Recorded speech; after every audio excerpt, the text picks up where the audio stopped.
going on, everybody? Welcome back to another exciting episode of the Viall Files Reality Recap Edition. Happy New Year to you all. I think we probably wish you a Happy New Year yesterday for Ask Nick, but in case we didn't, Happy New Year. I hope you're all having a great 2025 so far. I know we are. It's been great for us. I don't know. I mean, Sierra, we haven't seen you since 2024. Has it been good for you? 2025 has been great so far. Yay. Say more. I guess. The silence. I went to Whistler, Canada, had a beautiful beginning of 2025. I had a nice little snow moment in a cabin. Cozy. And coming back home, couldn't be more excited to see all your faces.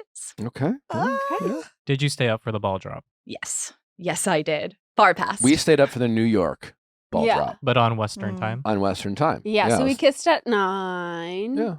Which It was romantic. it was romantic. I posted a TikTok of it. I saw the black and white filter. A little black and white moment. I think that was mostly because we didn't shower all day and like in sweatpants. Speak for yourself. I was. I in felt like it. you. So- Well, maybe you were helping me out. I felt like I felt like in that video you're like, oh, Nick looks a little rough, so we're gonna put like a black and white. You were in New Year's rot No, mode. I was trying to do. I was in rot mode. Oh my god, yeah. No, I was just trying to be like aesthetically pleasing, Yeah, okay. like black and white. I thought it was because I was. I think we had like gone to serving lunch that ugly. day. Yeah. We had like gone out. We'd left the house. But that- Yesterday was like rough for both of us. She was romanticizing your rot. Oh. Wow, that's how you know it's love, when you romanticize the rot. Mhm. Yeah.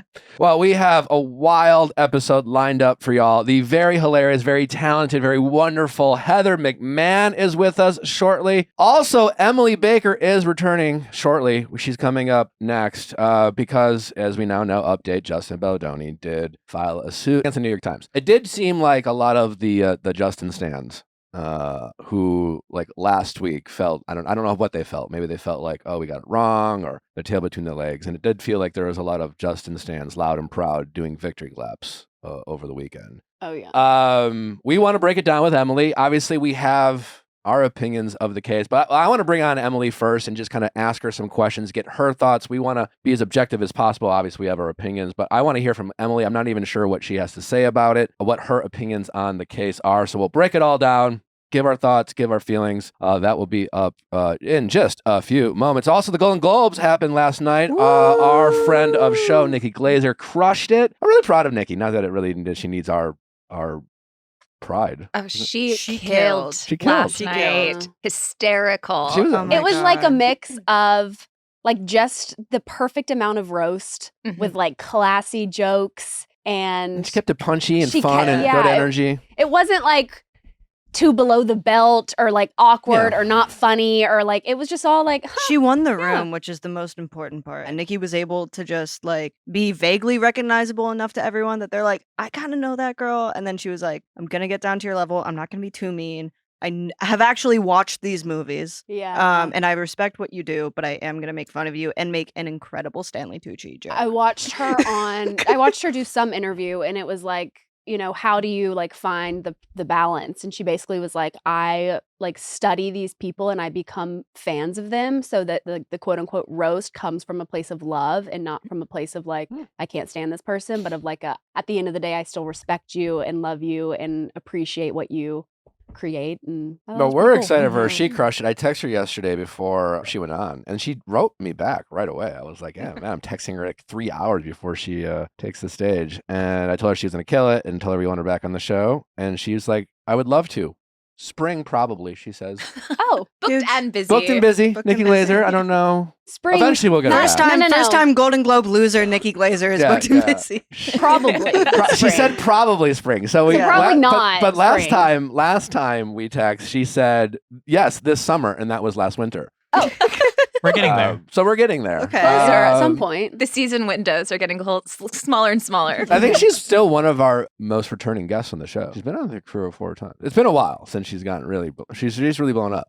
I mean, so hopefully, you're welcome, Nikki Glazer, for the I don't stepping know if stone. we That's did kidding. it, but like, Kidding. yeah, we've. Yeah. It's good to see her shine. Well, you know who else who had their moment last night? Demi Moore. And I couldn't be happier for her. Yes. Her Crushed it. speech. Demi. I could have Wow. cried for her. She was like, I've been in this industry for 40 Yeah. years to finally get And for the recognition. substance, you guys need to watch The Substance. I don't know- Everybody I don't know should if watch The I don't Substance. know if I can handle it. I did watch finally Wicked.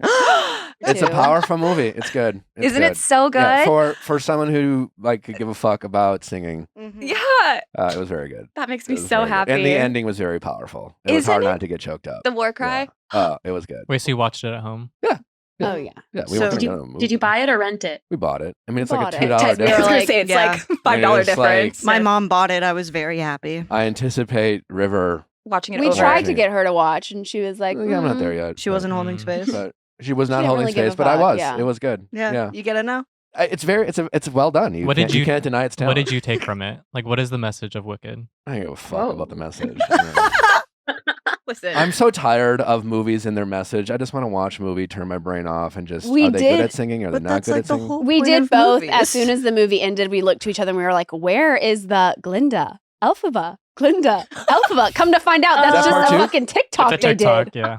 Oh, it's not even real. It's now not. he's singing It's it the not in whole the time, I was and like, I'm when thinking to does myself. it come on? Where is the part? Now he's like, I'm thinking that's a catchy tune. I can't wait for that to come on. That was like, not Then the it Steven ended, and we're Schwartz like, original. did we Yeah. miss it? Nick was like, I think it's in part 2. And I was like, there's a part 2? He's like, they filmed I'm it all at saying it once. like I I'm know. like, I've never heard of this what? alleged TikTok song at all ever. I just heard it from my wife, and I'm like, sounds catchy. You It's guys are singing promotional. like you guys are singing "I'm a witch" and "I'm a witch." literally, I'm like, it sounds like She that's was. because Witch is witch. she was giving the backstory to the rest of Whoville, right? No, where is No, it? Audience? Munchkinland. Munchkinland. It's- No. it's all Munchkinland. Oz. Munchkinland is a region in Oz. Yeah. Yes. So The okay, well, she's sociopolitics of giving Oz the are important. backstory, and I was like, this is It's a like the perfect Valley. time for Yes. them to go into.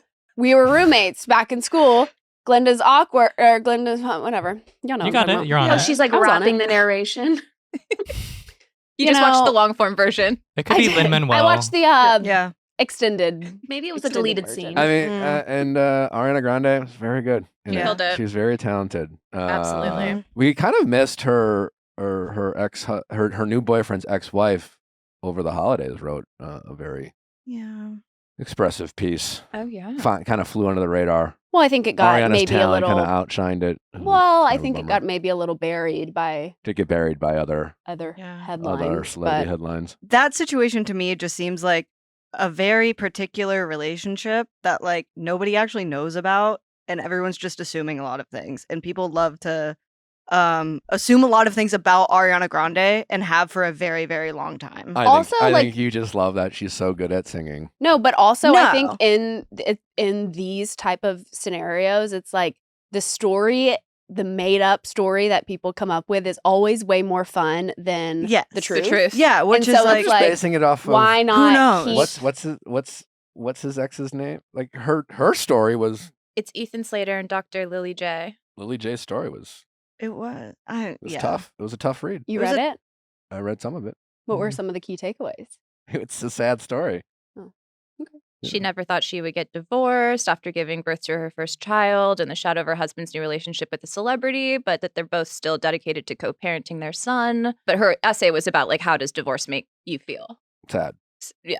No. Yeah. It was just it's sad. The joke of it, unfortunately, is about musical theater kids in the Yeah. sense of like they went off for 2 years to go film this movie. Yes, and, it's then like, of course they fell in love. of course, you fall in love with the first Yeah. co-star that comes your way. Like, I don't know, and I don't know how true it is, but it's just very true to like high school and like musical theater communities. And they kind of followed the recipe with that with Ariana and Ethan. But if everyone, it is what it is. It's not my business. You guys are so nervous. It was to just talk so odd. much shit. No, it was Like I don't know. It is what it is. It's all Because Ariana. it's She's none so of good my at singing. business. I just Oh my don't God, think I'm it's so our nervous. business. I don't We're know. staying out of it. We're staying out of it. no. My take on it is like I Theater think kids, I don't know. if They there's fall in love. any, I don't know what you're supposed to do. It's like they had 2 years. What are you gonna I'm do? not a Like theater I don't kid. know. I don't Like oh know. my God, people get divorced. I don't know. It's none of our fucking business. No, should I get just think that divorced. people are mean to Ariana Grande for no reason and assume a lot of things about her. And I think if you can critique her for anything, it might just be for having kind of bad taste in guys. But I don't think she's this like evil homewrecker that people make her out to be. And I think Yeah, maybe it's been not. going on her entire career. But there is a bit of a pattern. Yeah. I mean, there's just... but then it's also a narrative that's been put on her, and she obviously doesn't really want to talk about it. It's a great movie. It's a great It's a movie. It was really- a great movie. It's a great Really movie. Yeah. And I think she slays. And they Okay. won Best Blockbuster, new Yeah. category at the Globes. Mm-hmm. So congrats. Yeah. Congrats. Congrats to Wicked, The Substance, and Conclave. And Gypsy Rose Blanchard, who I was- gave birth to her baby. Gypsy Rose. Yes, Congratulations, Gypsy. congratulations. And Ken sent us a message shortly after Gypsy gave birth and gave Nelly and I a little inside tea. We knew about it before y'all did. So we shared that moment with them, and we feel very lucky to do so. But very, very happy congratulations to Gypsy and On Ken. her 1-year anniversary of being released. That's That wild. is crazy Yeah. that she gave birth on the day she got out of prison last year. Like, that's crazy. Is that the universe or is that Induce Me right now? Do you think Universe. you think she was like? Well, what are the odds that it's on your 1 year? You know what I mean? Exactly. That's crazy. Listen, it's hard to be induced for your first pregnancy. It's hard. Usually they want you to like go until you go into labor. Either way, congratulations to Gypsy and Ken and to their beautiful family. Yeah. Nicole Kidman says the secret to her successful marriage to Keith Urban comes down to 2 bathroom appliances. We have a double shower, the double-headed shower key to a successful marriage, and separate commodes in their bathroom. And I couldn't agree more. I think it's important to at least have a door in front of your toilet. 1000%, but also like I mean, if you're lucky enough doesn't to have have a 2 door? toilets, great. Well, I don't know. For all the movies that we watch where they just normalize shitting in front of your partner, I don't understand why Oh my people God, do he that. said What movies shitting. are you watching? I don't know. There's always like You're not wrong. There's a lot of I don't know. There's a lot of TV shows or movies or whatever that there's a scene between a husband and wife, and there's Oh, always like you're someone's like talking- sitting on the shitter. Somebody Ew. walks in. Why are you calling it that? The toilet. Commode. The Commode? toilet. Yeah. Well, when a man's sitting on a toilet, The I'm assuming he's shitter, not like- peeing. I don't know. It's always like a guy sitting on the toilet. I don't think Yeah. he's just tucking it just to take a pee.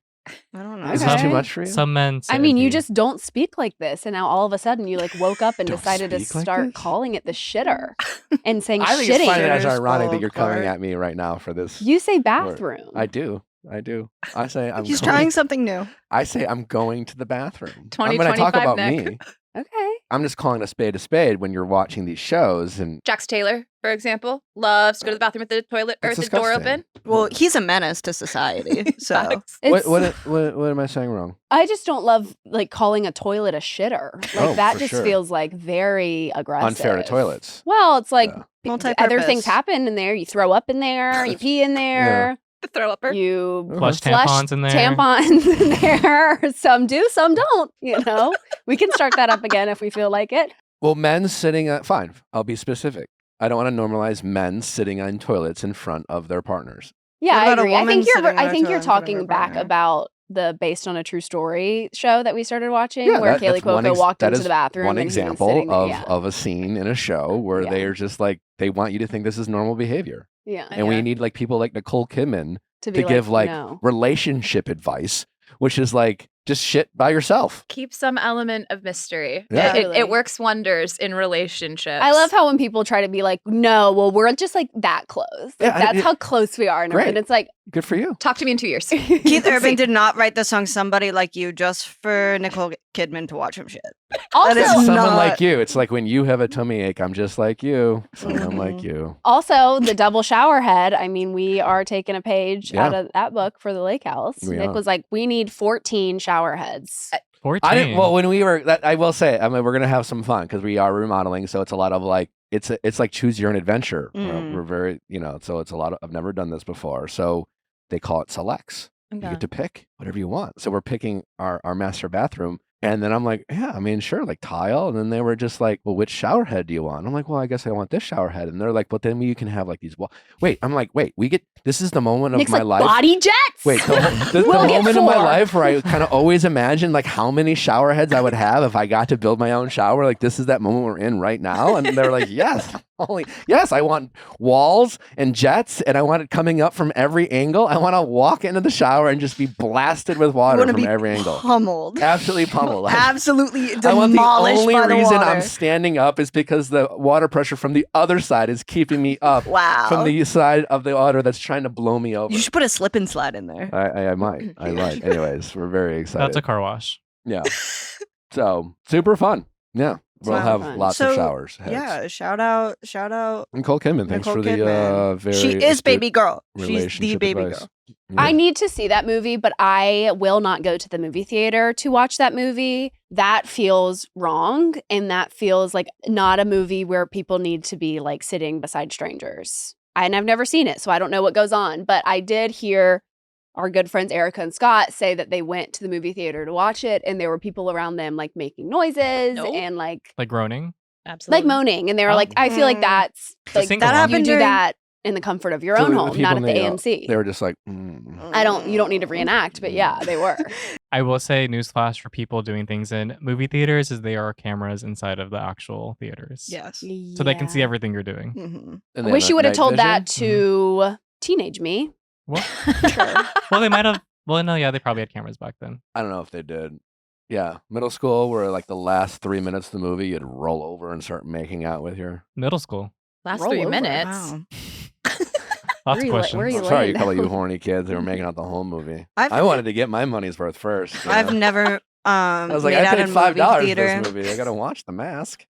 I sit my ass down and listen. Exactly. Yeah. No, mine was that we should go and get like snacks, and then it was like, let's make out by the door.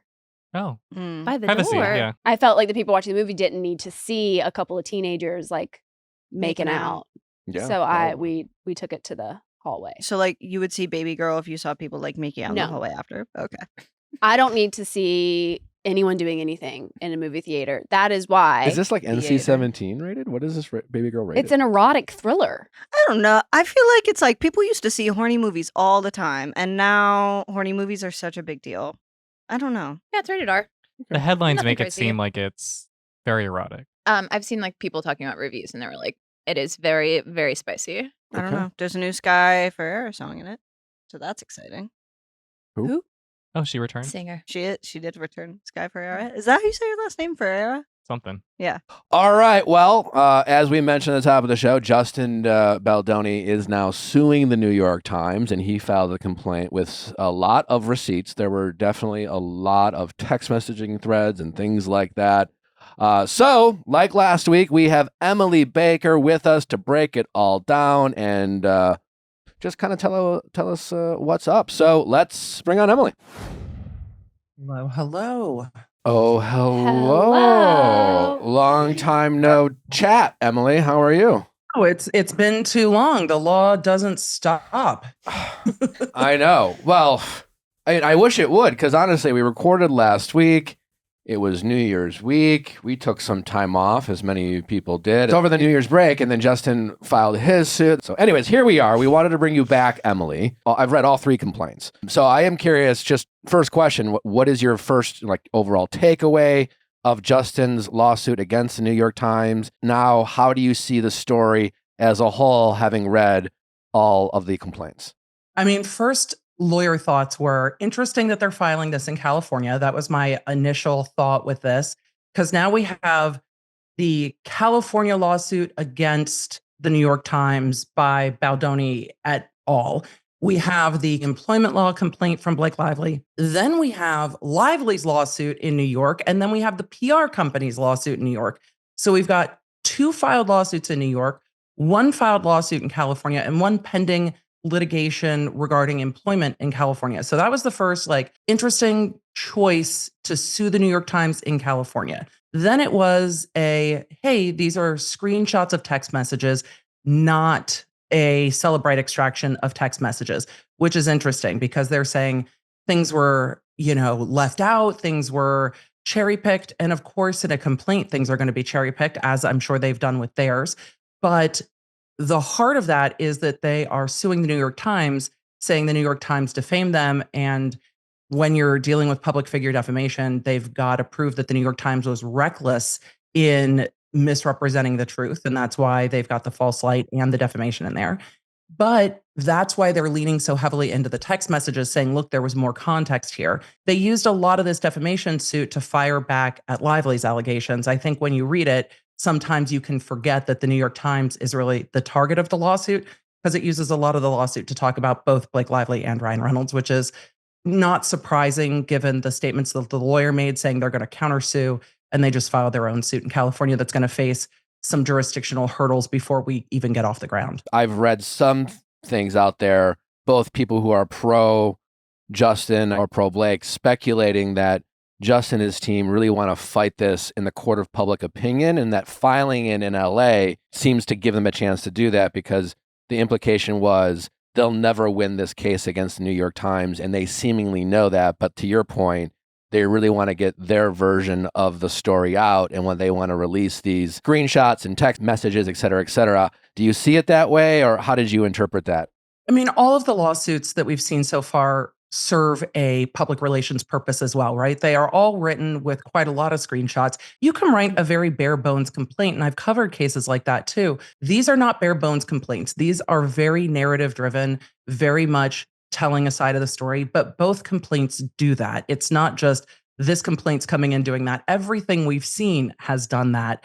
What's interesting is that in the Baldoni against the New York Times lawsuit, they actually filed a notice of errata, which is a very formal legal way of saying, hey, we need to change a few things. And they took out some of the text messages that were in the original filing saying that they were asked to remove them due to reporter privilege. And I was like, somebody was unhappy with how this got filed and exactly what texts were in there, because the legal team immediately filed not a retraction, but a remedy for some of those in the Los Angeles court, which was interesting. Make sure I'm understanding you. Justin's original complaint that he filed against the New York Times in the state of California has since been changed? Has since been amended by his legal team.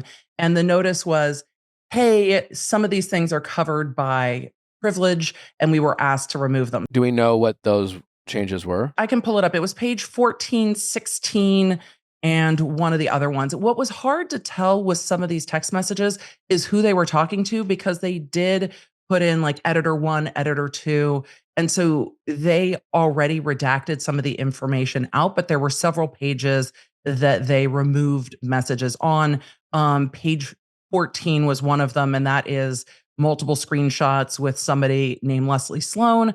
And then there was page 16 and another page as well. Leslie Sloan, I believe, is Blake's publicist, if I'm getting that right. I saw a lot of things online, especially for people who seem to be supporting Justin. A lot of statements like his complaint has way more evidence. I saw that a lot. It's like, oh, he's got way more receipts, speaking to the number of alleged, I guess, screenshots. How did you compare the quote unquote evidence in these complaints? Is that even an accurate description of them? And so is it a matter of more versus quality? How did you see the evidence that was laid out in both complaints? Especially when we're at the complaint stage, look, lawsuits are allegations and shade. You can't be sued over what you say in a lawsuit for defamation because they are privileged documents. So people are going to lay out their side of the story in the light most favorable to them. And I always look at it through that lens as, does this paint things in the light most favorable to the person telling the story? The number of text messages doesn't persuade me one way or the other, because there is so much that we don't know. The reason I think they put in so many is because their argument against the New York Times is they had all this information, so they skewed the story, and they did so recklessly, which when you're talking about public figure defamation, you've got that extra element versus people who are not in the public eye. So they have to show that the New York Times went above and beyond to recklessly disregard the truth. So they're going to put all of that in there to show that the New York Times is disregarding the truth. It serves the dual purpose of also responding to what is in Blake Lively's complaint and taking aim at that. And the complaint Blake Lively filed in not the New York one, but in the California Civil Rights Board that we talked about more thoroughly, was just showing a base level of what the complaint is to the California board. It wasn't, it also showed the public that because it was given to the New York Times, but we know that there are thousands and thousands of text messages. So there's much that we as the public don't know on either side, but I never total up and be like, well, you put 10 in your complaint, you put 20. Sure. So that's more, because everything is going to be cherry picked in the light most favorable to the people who are showing it. And I think both complaints are a good reminder that there are going to be multiple sides to any story in a lawsuit. And this is a long way from done, but Baldoni's team has picked a fight with a very difficult plaintiff. I wonder if we will see them filing the counterclaim that they had talked about to Blake Lively's New York lawsuit down the road. And what would all that mean? Suing the New York Times in California is going to be difficult. They might not even get to discovery on that. New York Times is going to make challenges regarding venue, like, hey, you can't sue us in California. This isn't the right spot. New York Times is going to make arguments of, maybe, hey, this is SLAPP protected, which when you get into anti-SLAPP lawsuits, it's strategic litigation against public participation. Those laws are very strong in California. They run hand in hand with defamation because those lawsuits are to stop someone from speaking. And the New York Times can say, we're just giving appropriate comment. You don't even get to go to discovery. So the lawsuit might end before it begins. That can be a year and a half, 2 years of litigation before the litigation even really starts, of determining either jurisdiction or if it will get thrown out early on in the proceedings.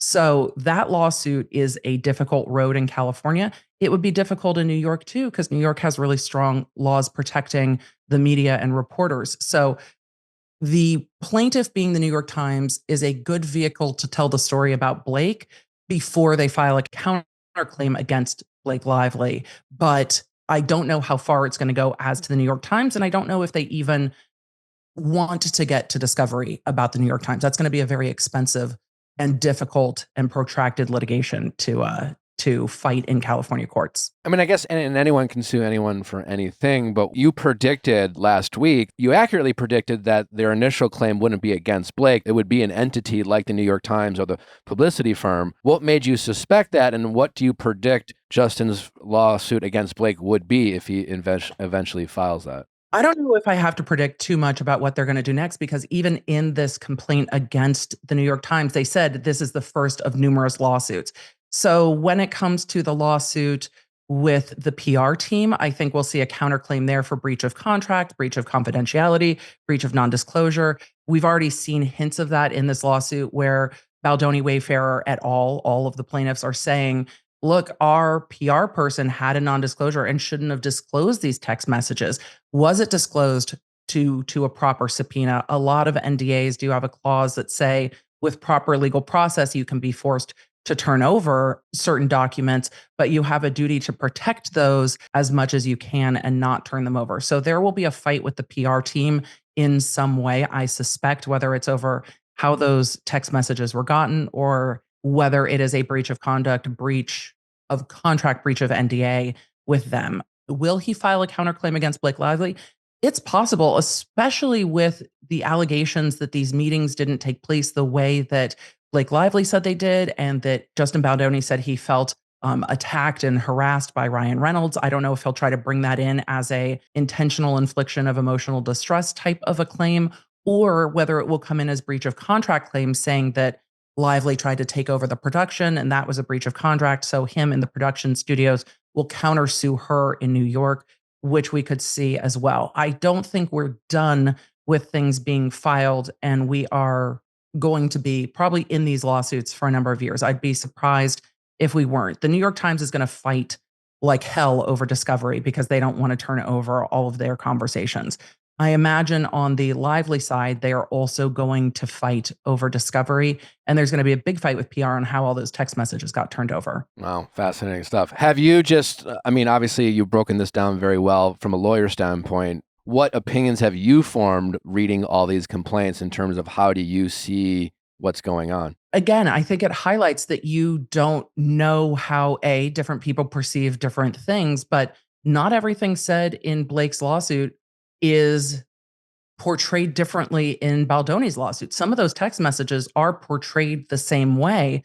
So when you're trying to sue the New York Times saying you skewed it, the New York Times is going to come back and say, well, there's two interpretations of anything. They're trying to say, oh, there's a emoji missing. It's like, well, normally in Celebrite extractions with an emoji, you would see like a square box or a placeholder, but that depends on what version of Celebrite you're using and what version of the iOS the cell phone has. Like, is that the gotcha moment of the world? No, it's probably explained by the way that the Celebrite extraction happens. And what is it for the people who don't know what that is? What is that? Because I didn't, when I'm reading this, I was wondering, is that a big deal that these emojis are missing? They certainly wanted to make it seem like it was, but then I was asking, why are some of these messaging looking green and why some of these look like it's iOS? So it's just right. the tool that they're using to extract these messages? The messages in Blake Lively's complaint that we have seen come from a data extraction tool from those cell phones. So the cell phone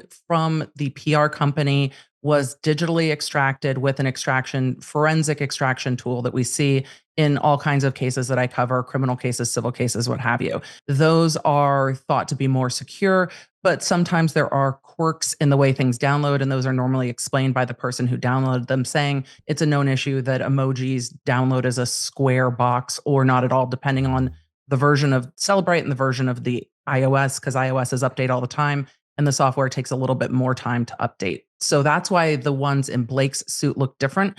You can always tell with the Celebrate because it has additional information. It doesn't look like a screenshot. Where the Baldoni text messages are clearly screenshots of text messages put into the lawsuit. They are not a forensic digital extraction at this point, though I'm sure they'll get one.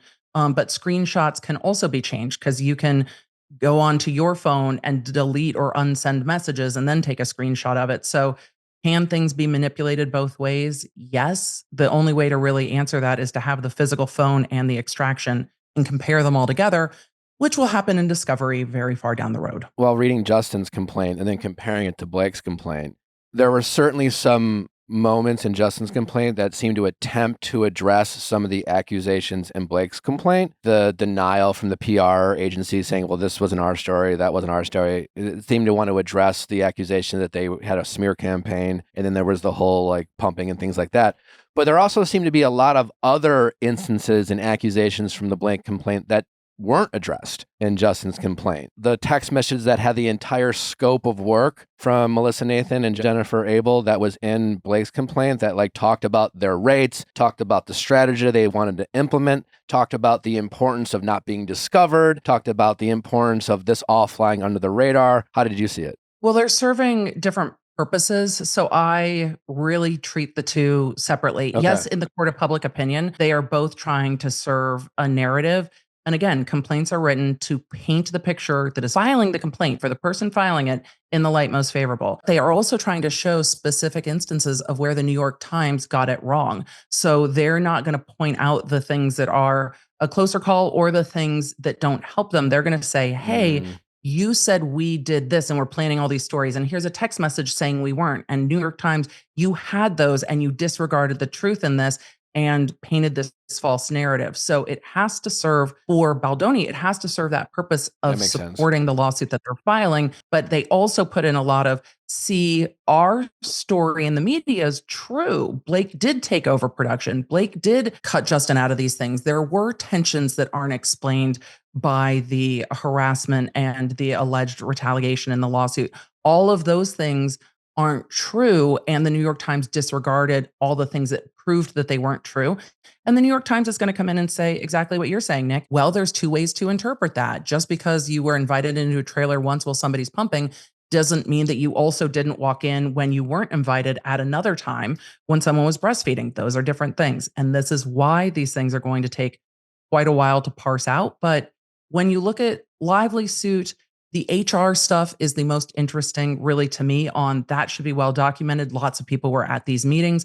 The Baldoni suit seems to say, no, we felt strong-armed. And so we had to agree to these things that we don't really agree with.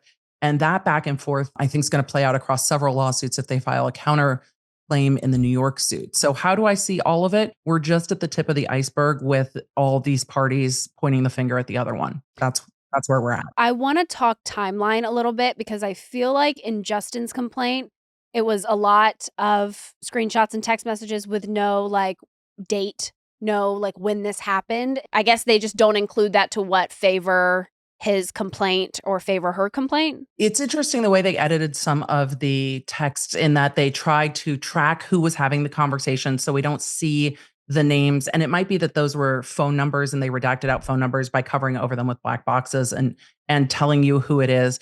Those are all things that are going to have to be brought to the court. Screenshots aren't going to do it. There's going to have to be digital extractions, and those will have the dates in there. But yeah, some of those texts are very vague as to time when they are. But the purpose of those being in here is, see, the New York Times said they had it, because in the article, the New York Times said, we reviewed thousands of text messages. And this complaint is saying, well, did you review this one? And if you reviewed this one, don't you know that what you're printing isn't true because this exists? So they're trying to point out those instances of, well, if you reviewed this, how do you come to that conclusion? And I think the other side of that, after reading the other complaints, is, well, we don't know when that is. And then there's questions to be asked of all of the lawsuits, really, is how did all the parties perceive what was going on?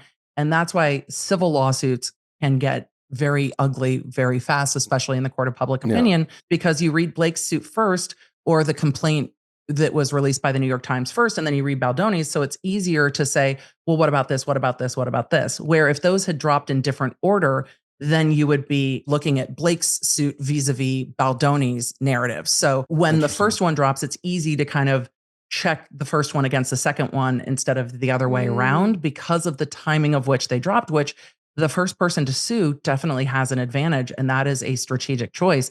Baldoni's lawsuit's not wrong when they said these weren't public documents and they were given to the New York Times. They absolutely were. It's just by who? We know for what purpose.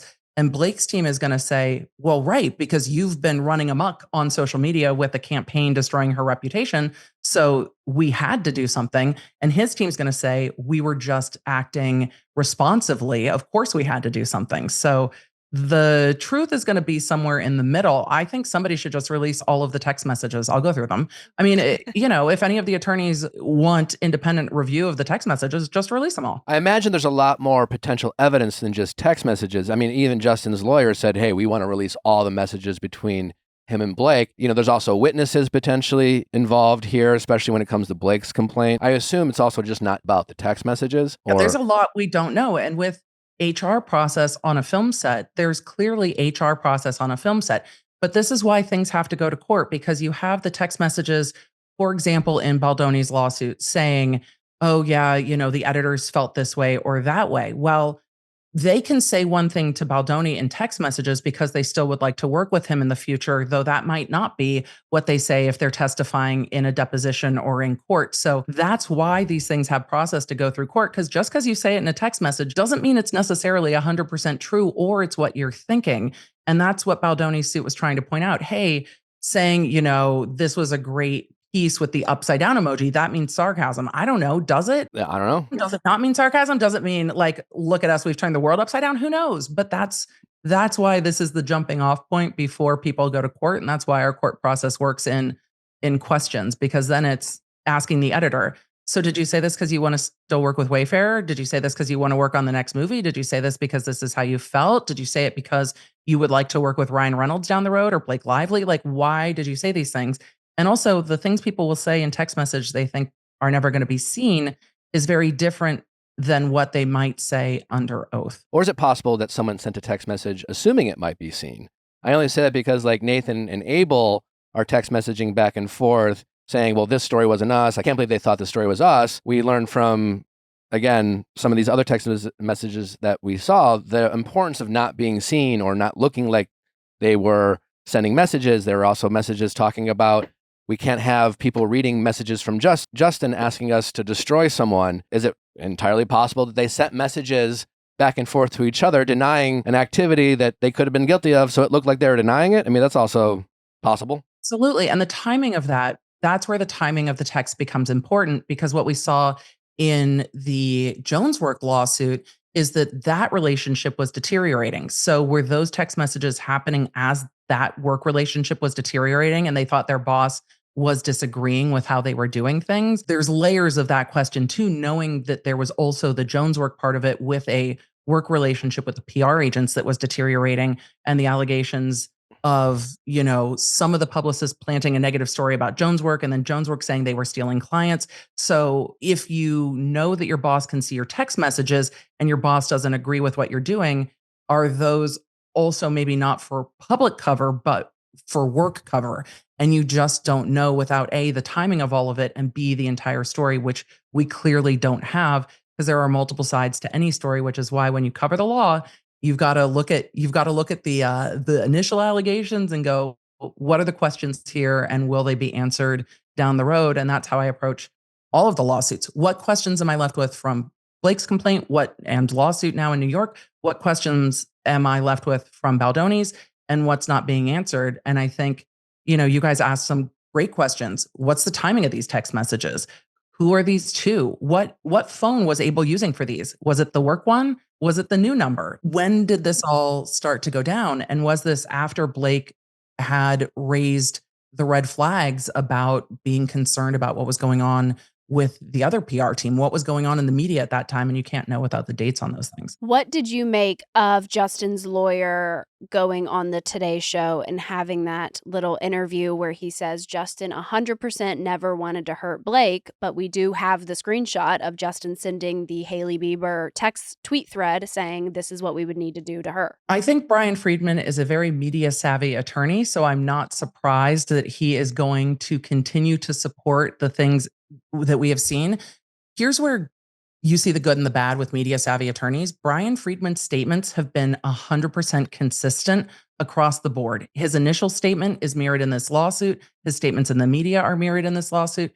He is very good at staying on message, and he has done that incredibly well. So am I surprised that he said that? No. Is that going to come back to really impact him? Not really, because he's advocating for his client in something that's very public. And he's going to continue to say, yeah, but they made it public first by disclosing an administrative complaint that never would have seen the light of day to the New York Times. So I'm not surprised by that at all. They are on the legal/PR fight with this because of that New York Times article, which I don't doubt was damaging. That's the one thing that I don't think is going to be hard in this lawsuit with the New York Times, is to show there's been some reputational damage. The New York Times will turn around and say, you did it to yourself, the same way that Baldoni's turning around looking at Blake Lively saying, well, you did it to yourself. So it's going to be a lot of finger pointing, and we will see what shakes out. What juries find persuasive oftentimes is the third parties.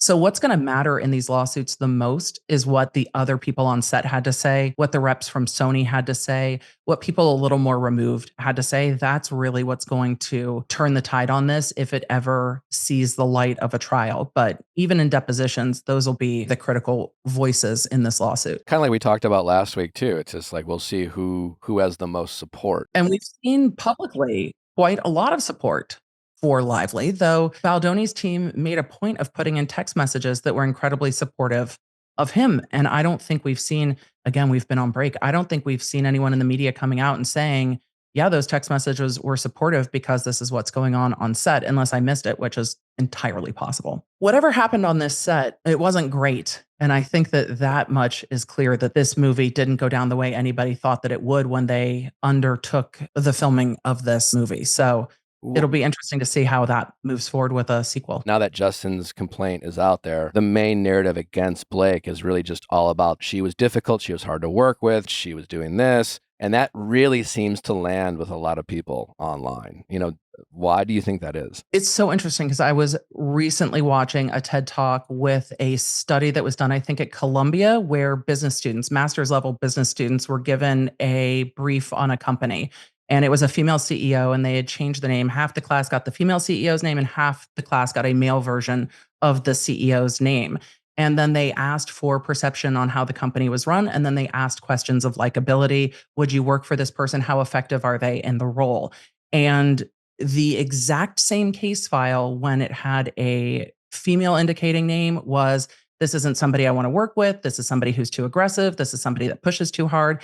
And when it had a more male name, it was, this is somebody who's a strong leader. This is somebody who I would want to work for. This is somebody who does what needs to get done in business.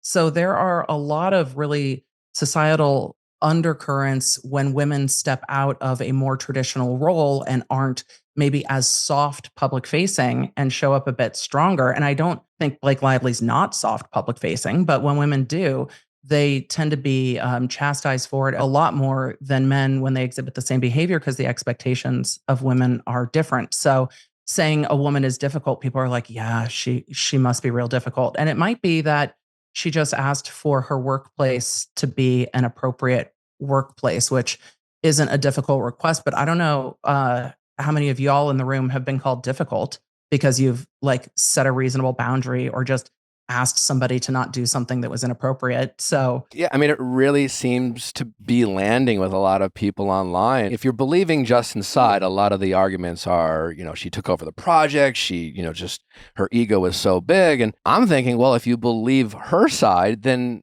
that explains why she would have taken over. It would have explained why she brought her husband in. It would have explained why her husband is upset and defending her. Like, if you believe that these allegations are true, that explains why Blake did what she did. If Blake was difficult to work with, it doesn't explain his alleged behavior. And that seems to be a huge disconnect on my side of things. Also, are there A-list celebrities that aren't a little bit difficult? And is it difficult, or is it just, hey, I've got boundaries to do the work that I need to do? I don't know. I don't work on film sets. I work for myself, but I just have questions. I also think it's like, as women, I think it's very rare for us to feel 100% safe. One thing I said in our vows, I say it to Nick all the time. It's one of the biggest reasons why I love him so much and why I wanted to marry him and have children with him, is because he makes me feel safe. I feel safe. I feel protected. And I think as women, that's something that, we look for, we, feel comfortable in. And I think a lot of times it's not natural to us to feel safe, right? Walking to our car at night, having a jog, going to check the mail. Like, there's just a lot of easy places where you don't feel safe. And I think Justin, for me, sold the idea to Blake that he was safe and that he would create a safe environment. And he sold that idea to her and then switched it and completely made it unsafe and her uncomfortable, went against her trust and just like did all of these things to completely flip the script. And it's like, that's why it's very jarring for a lot of these Justin fans to believe any of this, is because he's like sold this as his brand of like, I create safe spaces for women. And clearly, he didn't. And I don't know, that's the hardest part for me. He's saying that he did. And so that's where that push-pull is. He's saying, no, there wasn't harassment. There's not retaliation, that this is her scheming really to take over the project. And that's the underlying of their complaint. Look at what she's reaching for. She wants the producer guild designation. She's plotting with her and her husband. But how does he explain all the other cast and crew who complained against him? And they're saying in their complaint, and this is, again, going off of their complaint, they're saying that there was only one other complaint. So that's what they said in their suit against the New York Times, that there was one unverified if it went to HR or not, but one complaint of ageism by a crew member. They said that's the only complaint they have. Again, that's going to be pretty easy to prove whether there were or if there weren't. That's going to be something that's not difficult to bring to light. There'll be other witnesses if they proceed with this. And there will likely be process and emails and conversations and people who can come forward and say, yes, I did make this complaint.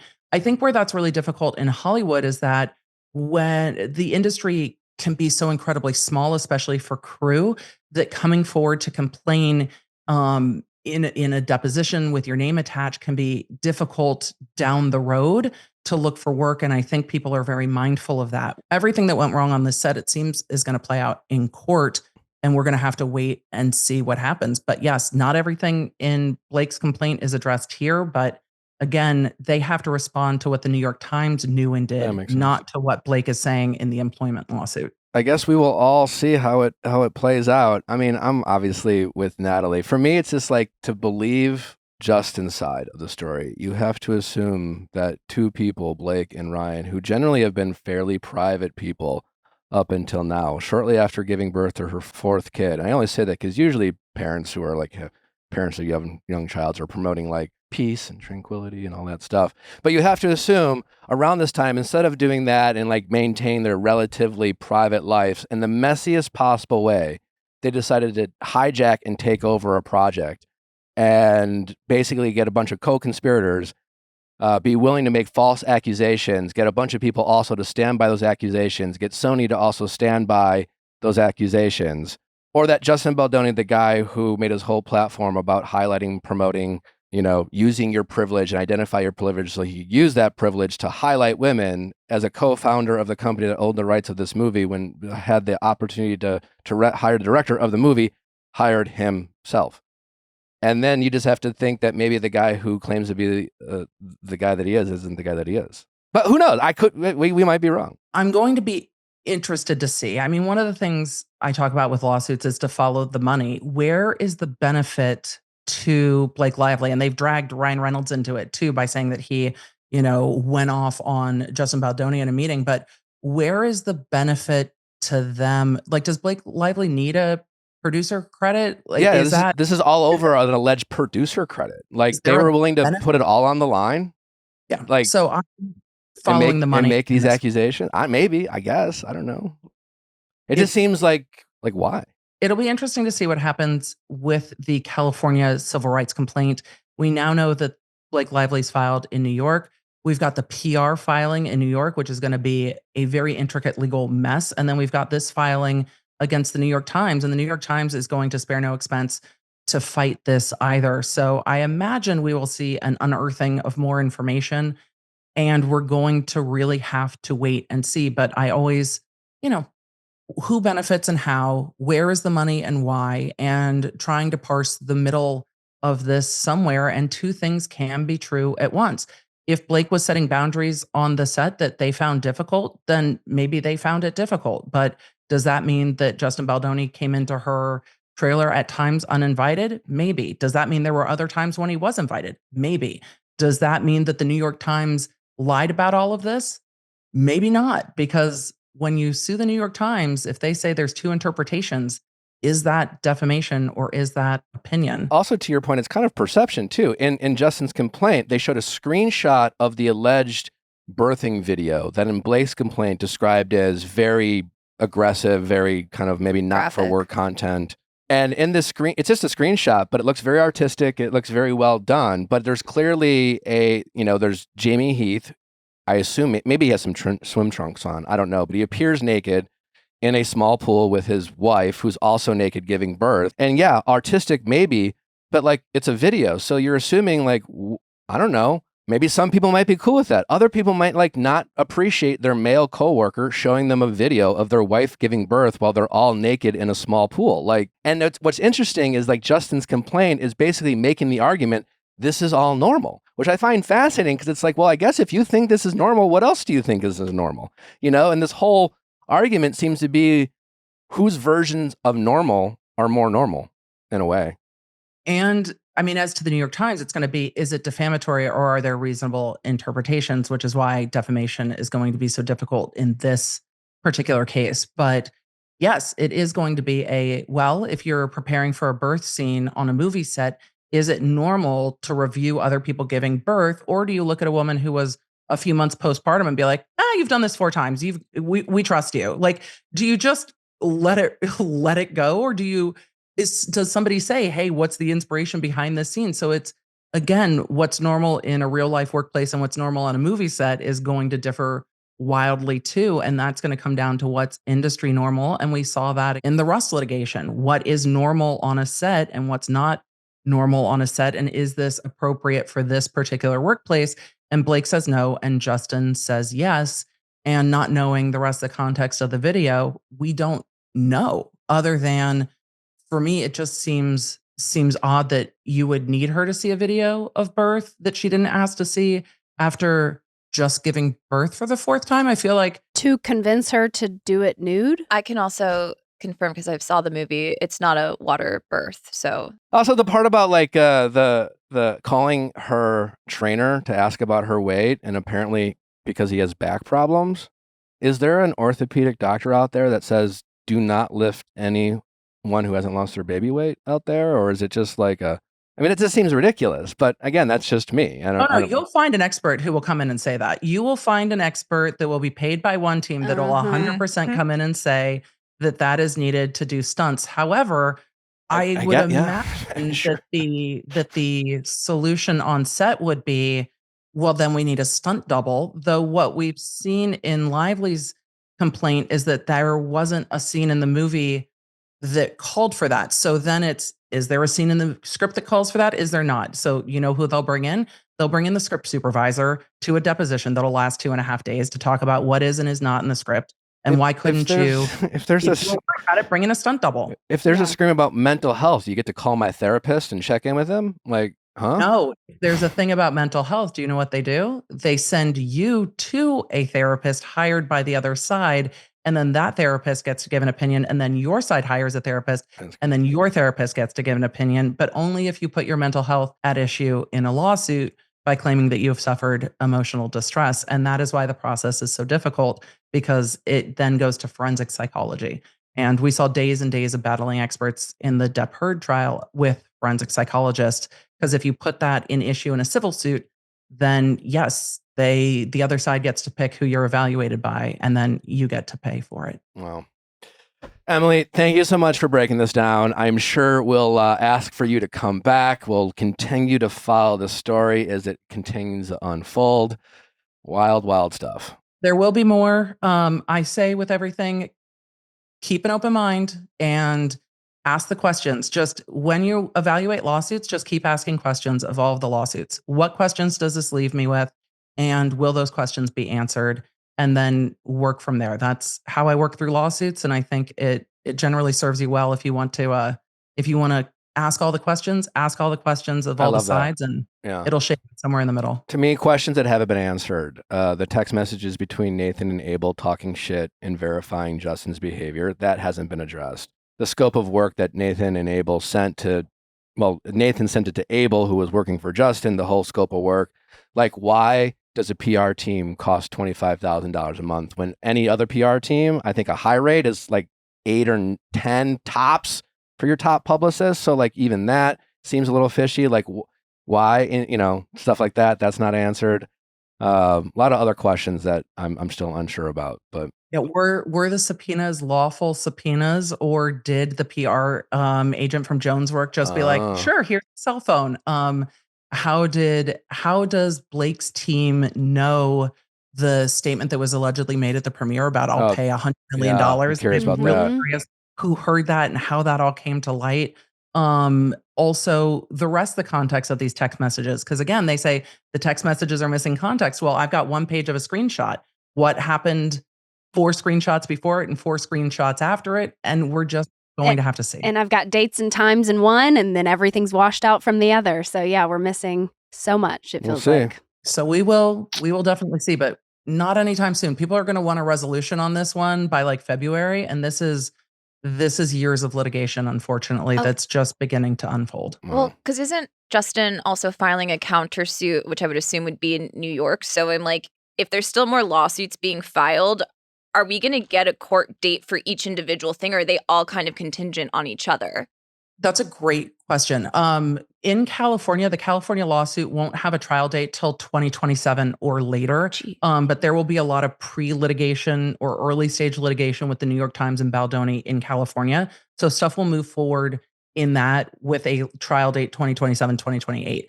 In New York, it won't wait on what's going on in California at all because it's been filed separately. Again, the choice for Lively to file the employment suit in California, then file the lawsuit in New York is interesting to me. And we might see a countersuit filed by Baldoni in that New York lawsuit and in the Jones Work New York lawsuit.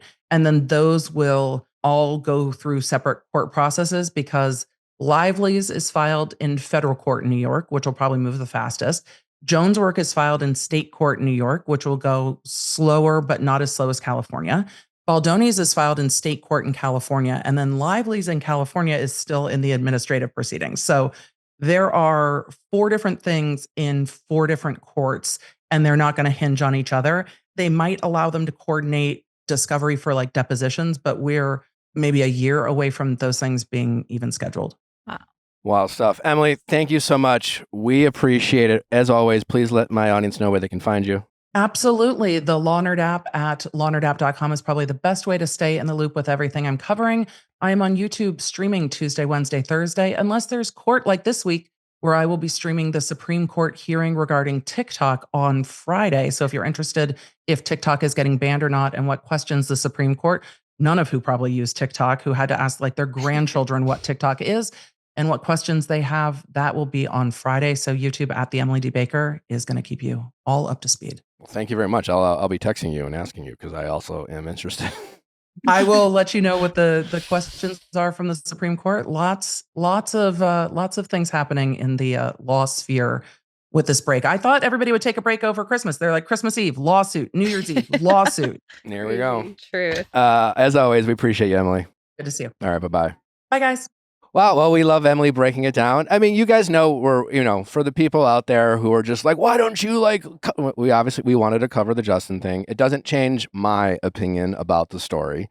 like I said, talking to Emily, I'm giving her the benefit of the doubt, Blake, that is. Yeah, right? I think it's interesting that everybody jumped right back to Justin's side as if it was like they just couldn't be wrong. But I think that like what Emily said about keeping an open mind is so important because like Natalie mentioned, like Blake could have been comfortable with Justin in the beginning, and that's why she invited him into her trailer when she was pumping. She could have been covered up at that moment. Yeah, I mean, also, you just have to, like, to believe his side, you have to assume that Blake and Ryan are willing to throw their entire careers away over this for what, a producer credit? Because, like, their egos were, I mean, I guess that's possible. I mean, it's possible that's why they did what Also, they knowing did, this will take years. Sure, yeah. But it's just like, why is it so hard to believe that this guy might have been a creep? You know? Like he demanded a TED Talk about the importance of men recognizing their privilege in order to elevate women. And then when he had a chance to hire a director for this movie, he chose himself. To me, there's just a huge disconnect. when it I comes also to think, stuff I like mean, that. going to like Emily talking about that like woman and man boss thing, Oh, yeah. Oh, yeah. her going into that. Mhm. I think that ties into also like Blake and Ryan have very similar senses of humor.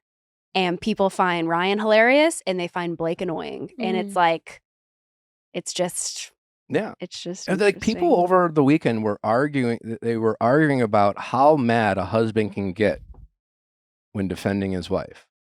It's like, huh? It's just like, Like the headline I read was like Ryan Reynolds berated Justin Right. Baldoni for fat shaming his wife. Like, well, I would fucking hope so. huh? If someone fat shames me and Nick's like, "Well," I'd be like, the fuck? Like, you better Right. throw Yeah, hands. we're Like, huh? Yeah, over the weekend, all the Justin stands were like, oh my God, I can't believe he would show up to the workplace like this. It's like, the guy was, if you just are willing to believe some of her accusations, then wouldn't you? You know, the whole argument, like, wouldn't you, like, what would you have done if you were working with someone who was doing this? If you were married to someone who also like successfully made movies, wouldn't you lean on them? Who I knows? agree, but as I said, it's unfortunate, but the inherent misogyny, and it's easier for men to hate women. It's easier for women to hate women. You see it all the time. Who leaves nasty comments on women's Instagram photos? Typically not men. Well, we will continue to cover this story. We'll see how it goes. Maybe we'll all be totally wrong or not. But we'll continue to follow it. Up next, we have the hilarious Heather McMahan with us to talk all things Bravo and just her life. You're going to laugh your asses off. But first, let's catch you up on some of the latest headlines that happened while you were on break. It's a new year, a new you, and a new home. Wayfair has everything you need to start your year off right with brand new looks for your kitchen, living room, bedroom, and more. Wayfair is an online retailer that sells a variety of home goods, including furniture, decor, lighting, kitchenware, and bed and bath. Wayfair is the place to shop for all things home, everything from sofas to spatulas. Wayfair's huge selection of home items make it easy to find exactly what you're looking for. You name it, they have it. They even have stuff for your office, which we took advantage of when we were doing the studio. They were a huge help and continue to be. Wayfair is the go-to destination for everything home, no matter your style or budget. They have a huge selection of home goods ranging from appliances to area rugs to beds to wall art and more. You can get everything you need from your living room, outdoor areas, bedroom, and more. Again, the office. It's also great for gifts, no matter what your loved ones are looking for. They literally have it all at Wayfair. Wayfair makes it easy to tackle your New Year's home goals, no matter your budget. Whether you need just a refresh or you need to overhaul your entire look, Wayfair's got you covered. Give your home the refresh it needs. With Wayfair, head over to wayfair.com right now. That's WAYFAIR.com. Wayfair, every style, every home. Winter is here. Oh, brr, it's so cold outside. Well, if you need something warm and cozy and quality, you got to check out Quince. Quince is dominating when it comes to high quality pieces at the most affordable prices. I couldn't agree more. Couldn't agree more, Sierra. Their cashmere sweater. Whew. I was wearing my iconic Mongolian cashmere sweater over the holidays, and I felt luxurious and comfortable. Truly did. Best part is it starts at only $50. They're super soft fleece pants, a major upgrade for lounging. Everything they have is great. I mean, really, they have some basic essentials. Awesome. They have some really unique pieces. If you're just tired of the same fast fashion at all your major retailers, as I know I am, you got to check out Quince because their options are incredible, unique, and awesome quality. Their wind-resistant, responsible down jackets are perfect for keeping you warm And most importantly, you will look great. Luxuriate in coziness without the luxury price tags. Go to quince.com/VIALL for 365-day returns plus free shipping on your order. That's QUINCE.com/VIALL to get free shipping and 365-day returns. Quince.com/VIALL. Built with credit cards, we earn points on groceries, travel, and practically everything else. So why not your rent? It's time to turn your rent game around and start earning some serious rewards. That's where Built Rewards comes in. There are no costs to join Built, and as a member, you'll earn points on rent and on everyday spending. Built points can be transferred to your favorite hotels and airlines, and even the ones you haven't heard of. There are over 500 airlines and 700,000 hotels and properties around the world you can redeem your Built points toward. Points can be redeemed towards a future rent payment and unique experiences that only Built members can access. So if you are not earning points on rent, my question is why not? Start earning points on rent you're already paying by going to joinbuilt.com/VIALL. It is JOINBILT.com/VIALL. Make sure to use our URL so they know that we sent you. Joinbuilt.com/VIALL to start earning points with your rent payments today. All right, well, before we get to our very special guest, Heather McMahan, let's catch you all up to speed on what has been going on the reality TV Bravo front since we've been on break. A lot has been going on. Brittany is finally with her man, Jared Husband. which I'm a little worried for our girl, but She secured a second season, she has secured a second season. and I gotta respect that. I think he is only committing to her now because she got so popular on the Mhm. show. It is 'Cause- giving she's a star now. Because Yeah. remember in the beginning, he was very much like, fuck this bitch. I'm the reason she's on this show. We just go to Costco together. We're not like She's that. using me Never as a will be. storyline. Yeah, he Yeah. literally posted that. It was like an unwarranted rant, if you will. I hate him. But do you hate to love him, or you just like hate him? No, I don't think there's any love. There's no I mean, the love. one scene of him Yeah. and Brittany sitting down talking was giving power dynamic. He's just like skeevy and slimy, and he makes me like hair on my back of my neck. He- And it's yeah. also like what you're choosing to post on your own social media shows me that that's who you are in real life. More so than like what we see on an edited reality TV show. So it's like the What is fact he that posting?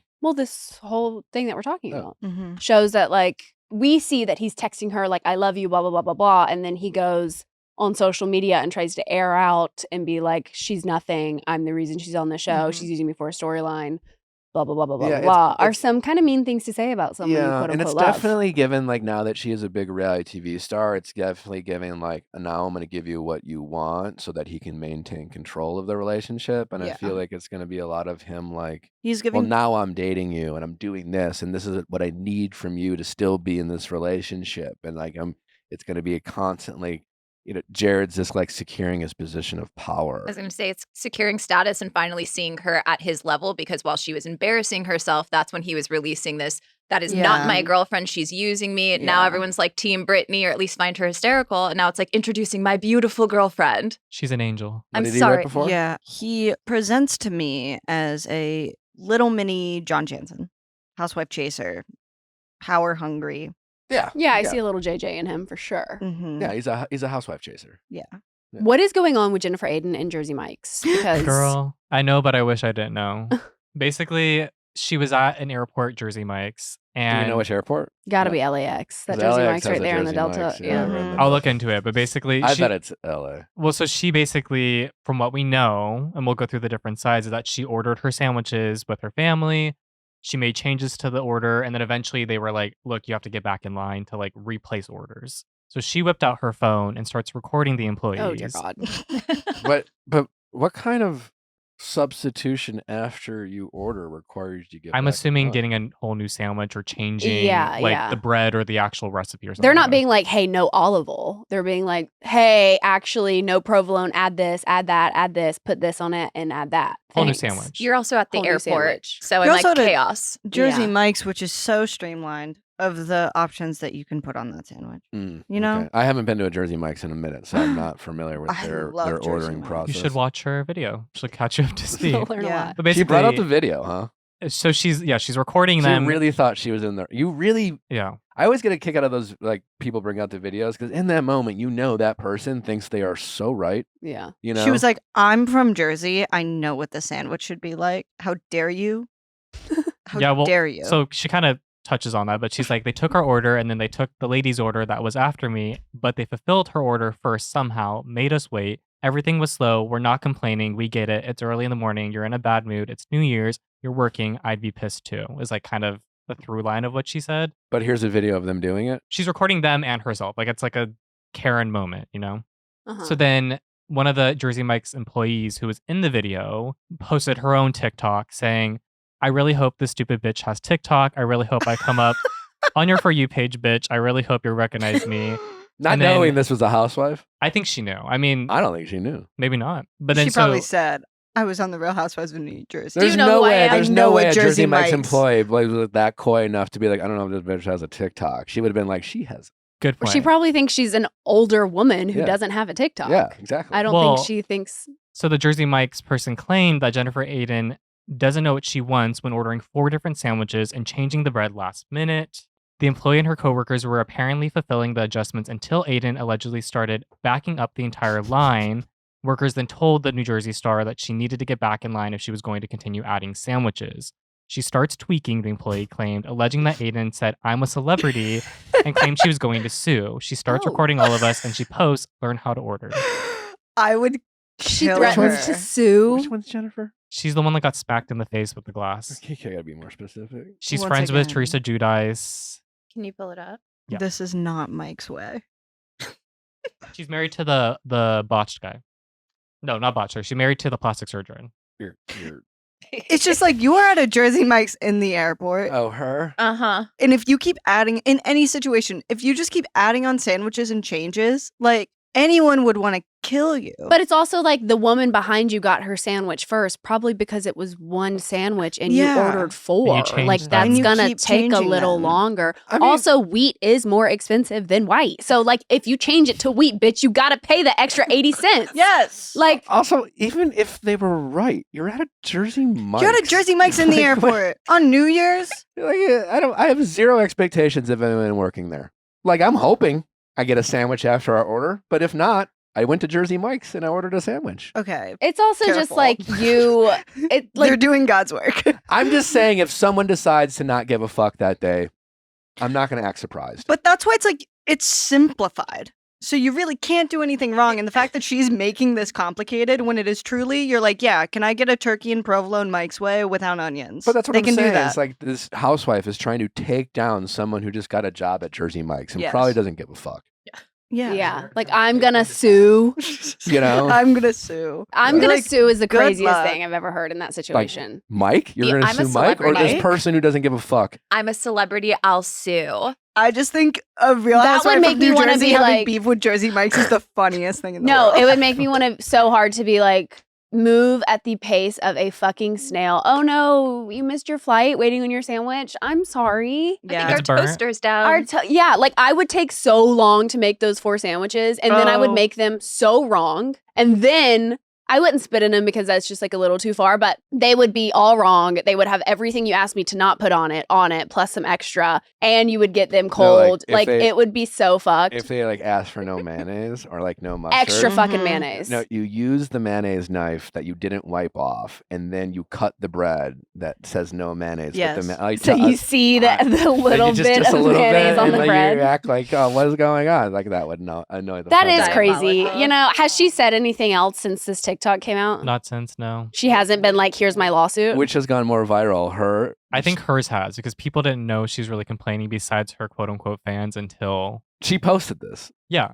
And then it was reshared once the employee was like airing her out essentially. That's crazy. There's been a couple times where I've been really mad, and I whipped out that phone and started recording, and I thought, what am I doing? I calmed down. I realized I was being ridiculous. I stopped recording.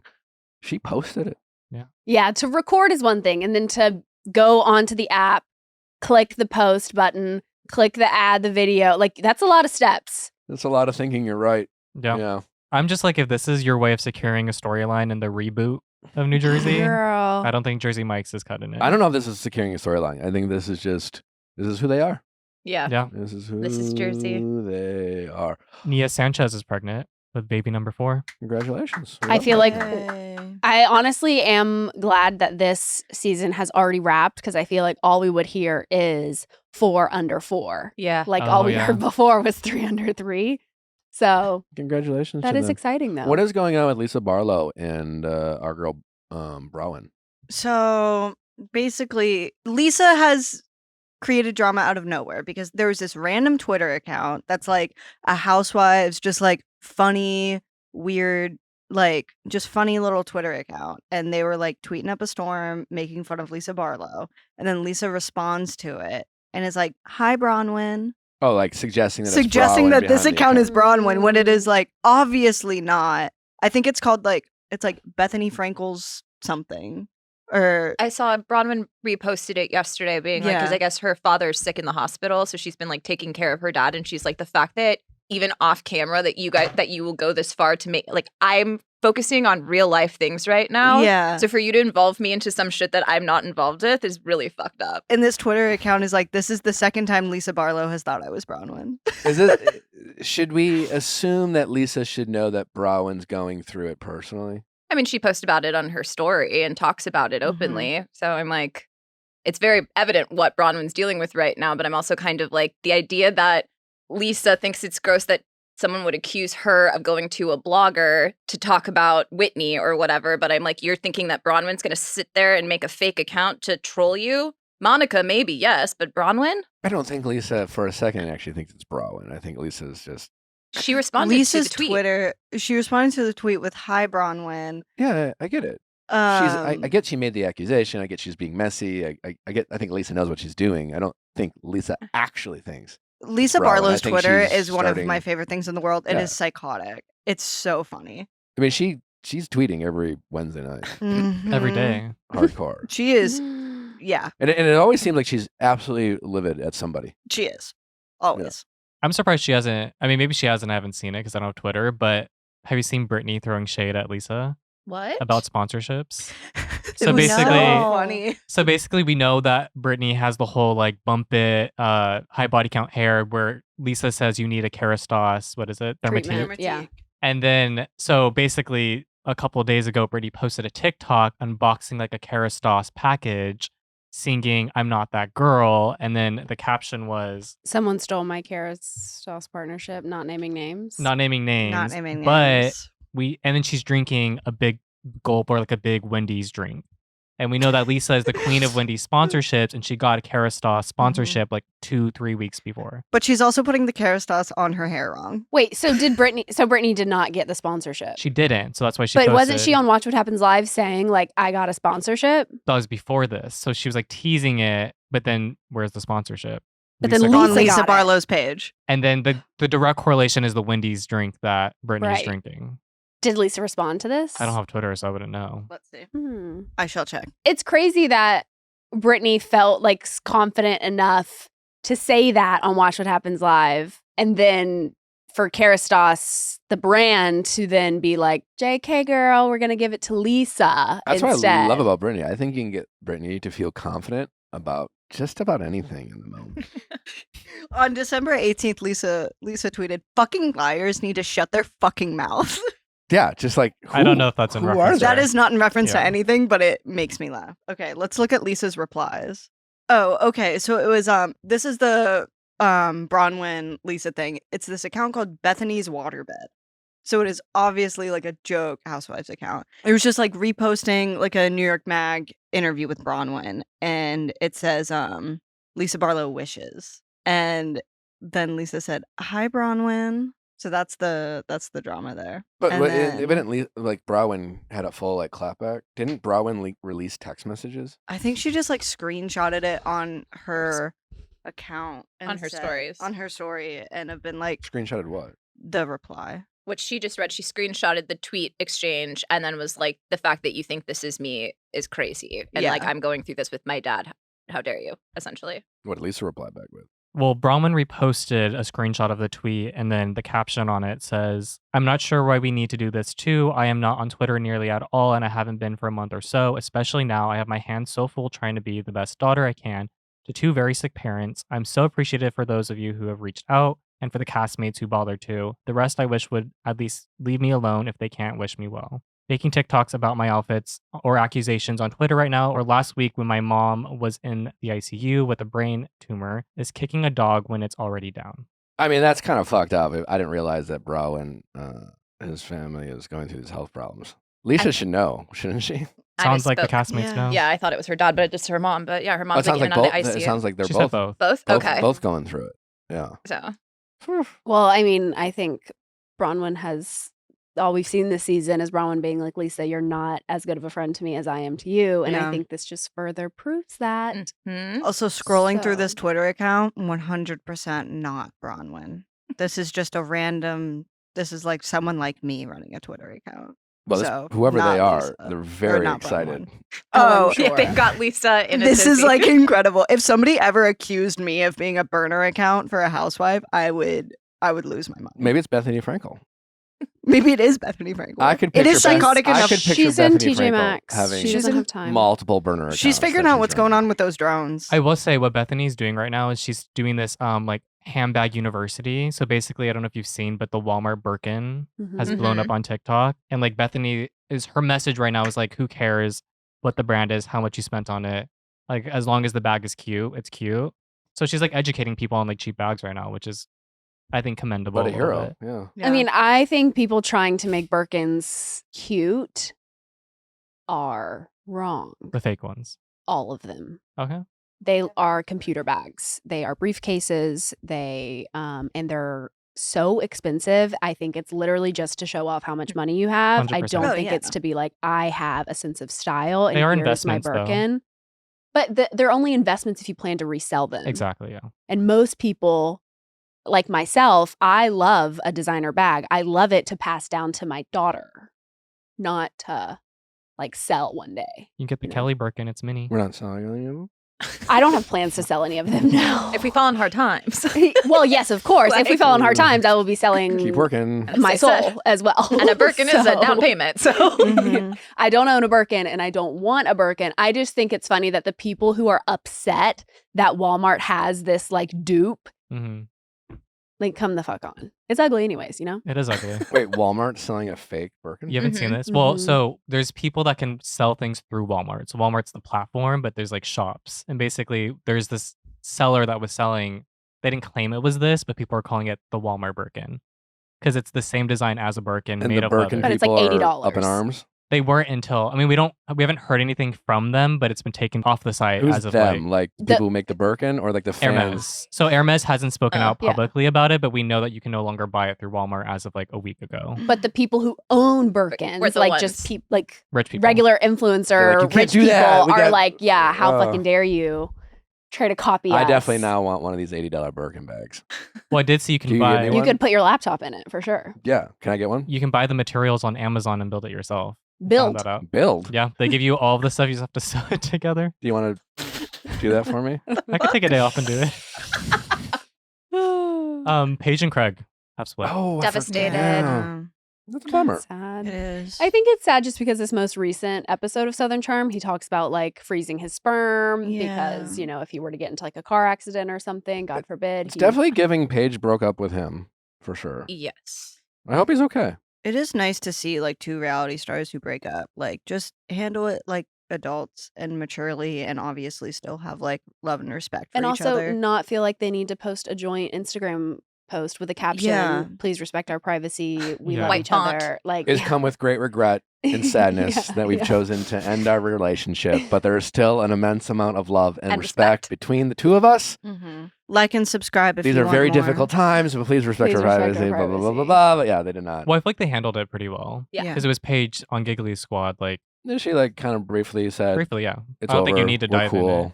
Well, there are rumors out there of Paige, and basically she's clapping back on like TikTok comments saying like, "See you in court. Love this fictional storytelling." Like, Yeah, I think she's she's having fun with it. just having fun with it. Yeah. She's leaning in. I mean, I don't know. Yes, and. That's just what fans do. I mean, fans are always speculating and coming up with narratives and Because the truth of them just being like, hey, we're just gonna break up right now because we're Mhm. not on the same whatever, We're in two still different love places each of other our is life. boring. So Yep. everyone on the internet is like, oh, let's mix it up and throw some spice and make a interesting story that people want to watch on TikTok.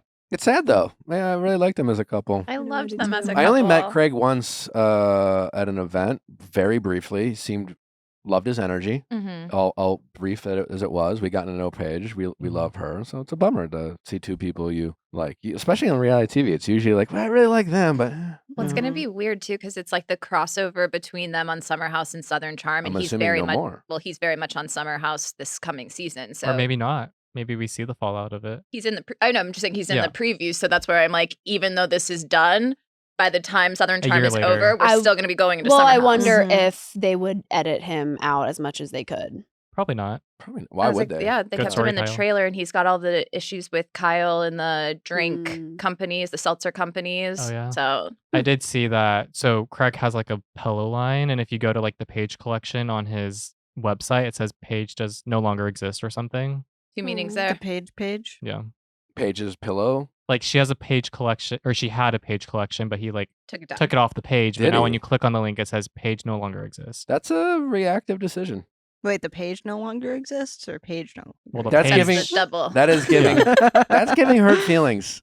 Yeah. Well, Yeah. you don't know I mean, if he did it. It's not a thing. It could have been someone else on his team. They could have sold out. I was They just saying could that have the not website. restocked. Absolutely not. This I was is saying that it has a Nick's being a meaning. fan and he's speculating, and now Yeah. he's trying to make the I story more absolutely exciting. am being a fan. I am absolutely speculating, 100% true. But I do think Because that the truth of what it could be is they sold out, and he's like, "We're not restocking. Let's just cancel it." Yeah. So now there's no Page to exist. There's and, no but Paige Nick's like, Page. "That's not Yeah, fun. Dave. Let's make it that he Dave. hates her." So he deleted it. I didn't say anything about anyone hating anyone. I You said personally went in there. hurt feelings.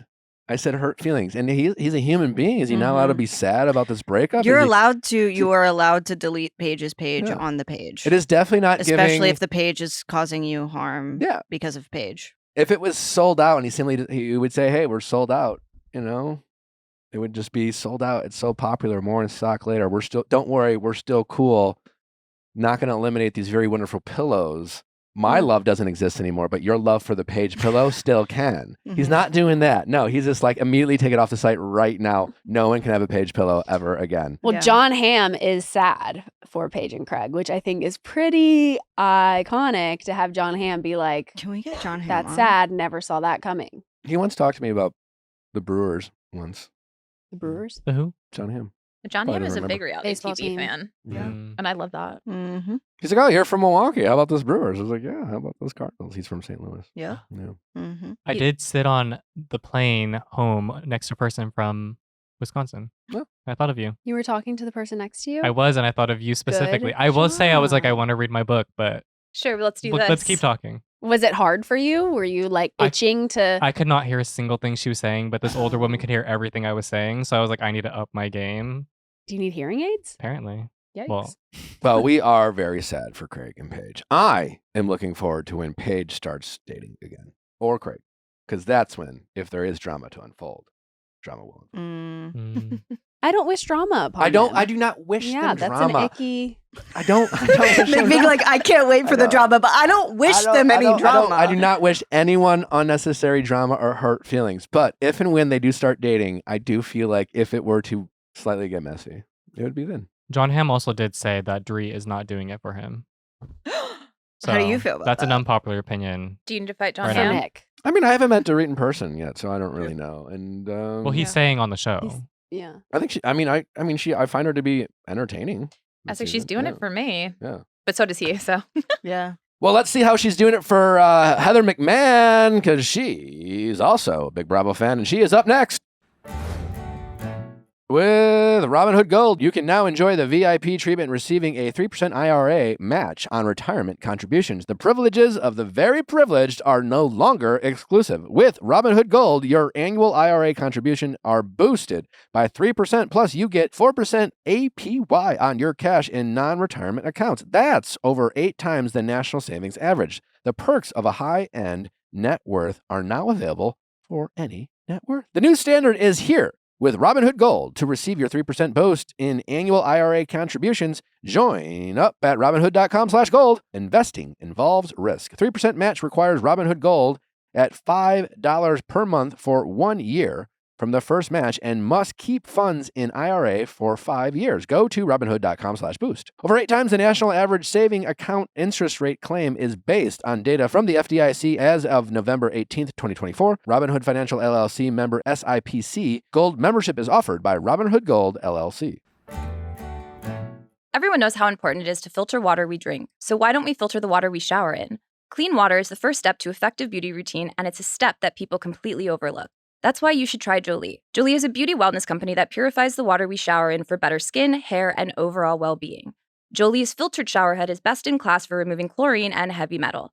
It's the only lab-tested, clinically trialed filtering showerhead on the market. It's absolutely fantastic. Natalie and I have been raving about our new showerhead and how our skin feels afterwards. Get this, clinically proven to reduce hair shedding in 81% of people. My shower is grateful for that. There's less hair designs on the wall. You know what I'm talking about, Zero.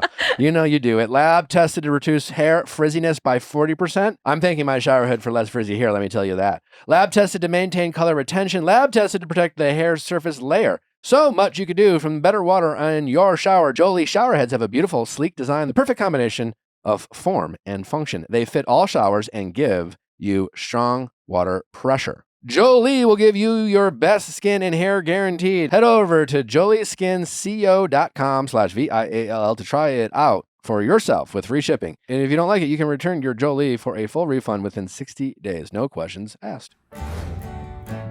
Honestly, when Southern women get together, we really don't need Anyone else? So Yeah, yeah, no, yeah, yeah, great. yeah. I'm feeling the sexual tension right now, and I'm getting very excited. I'm horny. I'm very horny. So I'm always thank God horny. you're here. Yeah, I got you. So welcome, Heather McMahan. Yeah, Heather thank you. McMahan. Oh, Yeah. yeah. We're just jumping right into it. Y'all, also, I apologize. I'm not crying. I'm having some sort of allergic reaction to like the dry California air. So my eyes have just been watering. So I'm not emotionally distressed, but Yeah. just know I'm Yeah. like, if I do this all day, I don't know what the There's a fuck's tissue happening. beside you. Yeah, Thank you. no, Oh, yeah. no. Actually, let me do this. We definitely like to If you need a dab. we've been known to get people to cry. You know, and I haven't had an emotional breakdown since like last week. So maybe today's the I day. feel like I'm a you're little due. tired, so Yeah. I'm overdue Yeah. for a full manic breakdown. Yeah. What did you great. cry about last week? Well, around the holidays, it's tough because my dad died at Christmas. Thank you so much for bringing that up. And me. Good job, Nick. no, it's fine. You think it's going to get easier every year, and it's getting worse with time. I think grief gets worse with time because then you realize you're that much further away from the time that you talk to that person. It's bad. So I hate Christmas because my dad died on the 23rd. And I did tell him when he was in the hospital dying, I'm really coming in hot. I said, if you die on fucking Christmas Day, I'll never forgive you. So he died on the 23rd, which is like, Okay. he helped me out. You really made that moment about you. I No. really made that moment about me. And so yeah, the holidays, I hate the holidays. Well, do you have any advice for people who, are going through something similar? Like how instead, have a mental breakdown, feel the emotions type of thing? I always say, give yourself grace. Like, when you're going through grief, and this happened, listen, my dad died 9 years ago. So I should be like, I'm doing Over it. okay. It's just that 1 week that's weird. I always say, cry, feel your feelings, and then go get like a hot dog or a cookie or a glass of wine. And then just like, carb load after that. Okay. Yeah. Get your blood sugar stable, Love. have a little cocktail, and then you're going to be fine. Okay. Feel the feelings, weep, and then be done with it. And then eat something. And then eat something and then shut the fuck up about it. Where were you for the holidays? Where do you go? I was at home. I was in Atlanta. We usually go away. That's the thing. So we usually are like somewhere warm where we get the fuck out of the house. And I was sitting at home alone with my own thoughts. And that's why I went a little, crazy. Yikes. Yeah. Oh, no. It's fine. We're good. We're good. Guys, I Yeah, promise no, woo, we're good. Thank I'm God. really coming in on it. Y'all, I'm running on like 4 hours of sleep. It's been wild. It's award season. So You were we're at the doing the Golden thing. Globes? You were at Yeah. the Golden Globes. I was at the Golden Globes. Yeah, I'll tell you everything. Were you all the parties? Were you? Yeah, I went to You stay a up couple late? parties. Yeah, it was great. But it's a long day because I'm on the carpet. I've started doing a bunch of hosting stuff with E. So I'm on the carpet at like 2. I'm in hair and makeup at 9 a.m. I've interviewed people. I mean, you may only see like 10 interviews, but I've interviewed like 50 people. So it's really crazy. So you're on for like 3 hours live, and then you get off, you go change, and then you get ready to go schmooze and work the rooms at the parties. So it's Who a is real. this a real red carpet interview? Well, I got to talk to Ariana Grande, and Oh, that my was God. wild. And she's so petite and so tiny and almost like translucent, iridescent. Like she's so beautiful. Did you show her your ankles or no? I did. I showed her my ankles. And we literally on camera, I looked like Miss Piggy and she looked like Kermit because she's so like tiny. And it brought me a lot of joy. Like a lot of my friends are like splicing it together and doing a side by side. And I was like, this is my dream. Who else was great? Cooper Koch was great. You know, it's interesting because I love talking to TV stars because they get it. They know how to work a room. The movie stars are a little serious, you know? They are. They're there for the art. They're there for the art. The Yeah. TV stars are It's a just like, film. it's a film. Yeah. It's a film. It's a journey. Yeah. But everybody on TV is just like ready to get fucked up and have a good time. Did you have to watch everything to prepare? Everything. And I will say, this is the hardest job. I started doing it because they asked me, I was like, oh, this will be fun. I'll just get to like roast people. But now I'm kind of in a position where they actually like want me to be almost a journalist. So that's been a little bit of a wild ride. I have to study. I have note cards. It's a whole week of prep. Yeah. So it's the hardest gig I do. I can get up in front of an audience of strangers and do stand up off the rip for 90 minutes. And I don't think twice about that. Having to like have thoughtful questions for people. And it's hard because, you know, podcasting, you get to sit and talk to somebody and like warm it up. You have 90 seconds with these people. Yeah. And they're all like nominated for Oscars. You really got to get in and get out. Yeah. Yeah, try to get a laugh. And but also like their publicists are like, don't mention this, say this, you know, make sure you hit that. Do you know the name of their, 6 upcoming projects? You're like, I don't need, Be funny, but not memorable. Yeah, be funny, not memorable, don't say anything. So I'm trying to warm it up so where I can really be myself. Cause right now I feel a little robotic, like I'm a journalist. Yeah. And I did too many drugs in college to, have. To be robotic. Yeah, to be robotic and also to have any sort of like retention, I can't remember facts. Did you see Zendaya? I saw her on the carpet, didn't get to chat with her, but she was floating. Nicole Kidman, stunning. Did you hear that Zendaya Is is engaged? I saw the ring. Yes. You did see the ring. I saw the ring. Yes. Did you suspect an engagement when you saw the ring? Yeah, absolutely. I mean, a Was woman there doesn't like just talk on the floors? Like, Oh, well, she also too is one of those who like floats through, and she was in that gorgeous big gown. And then when I went back and saw the photos and we saw the ring, I was like, oh yeah, she got booed up. My favorite thing about Zendaya is that she was on Dancing with the Stars before. Yeah. She really blew up, and I like to think there's still a chance for me. Yes. I think you should do it. No, I did. He did. Oh, you did it. I'm Yeah. sorry. It's fine. Okay. It wasn't very memorable. Not very good. I took What season fifth were you pla- on? It was like 2017. Okay, that was a while ago. Before she was anyone on- was really watching. Okay. Yeah. She was on long ago as well. Also before anyone was really A watching. lot of people, it's the end of their journey, Yeah. Dancing with the Stars. But Zendaya is hope for all of us that like maybe you can. that it's the beginning. It's the beginning.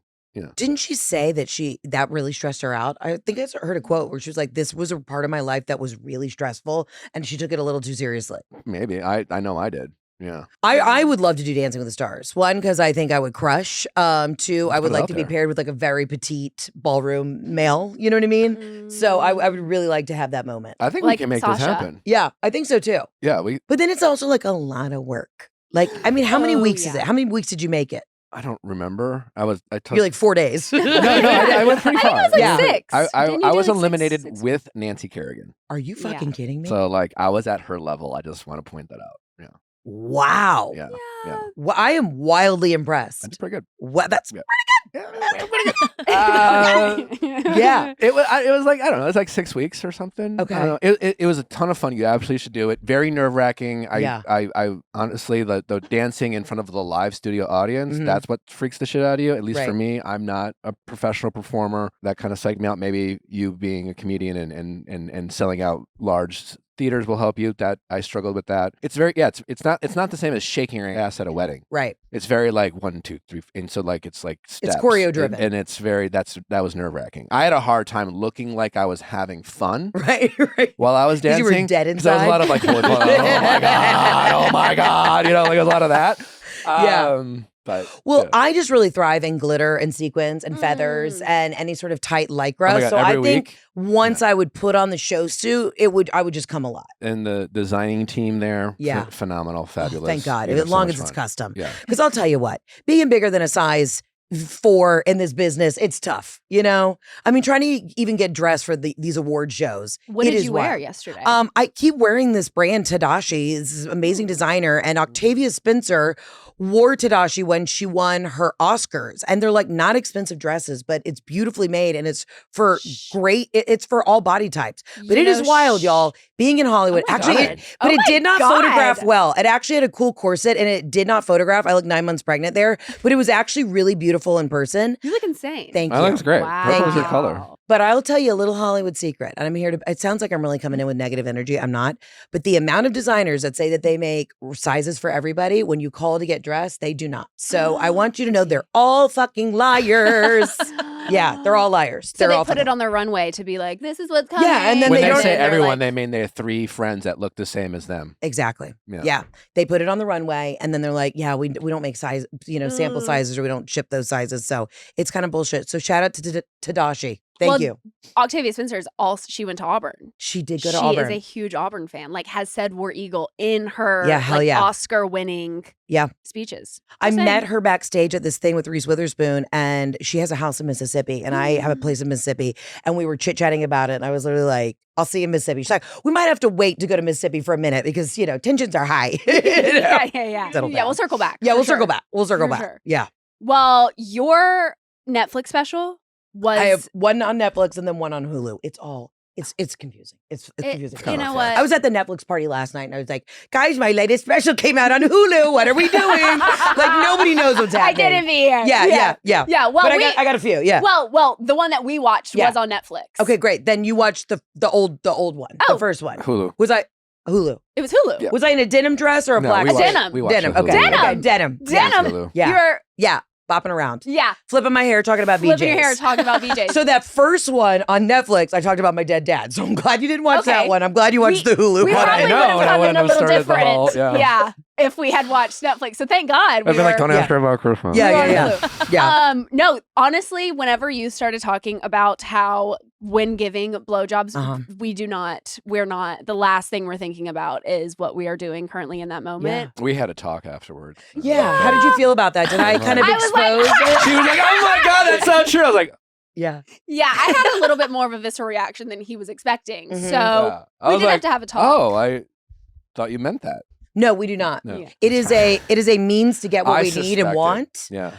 And girls who say like, I love shucking dick. No, you don't. I mean, I do it because obviously I love my husband, and Right. it's a I can get in and out of there, but I don't. When I'm down there, I'm not thinking about that dong.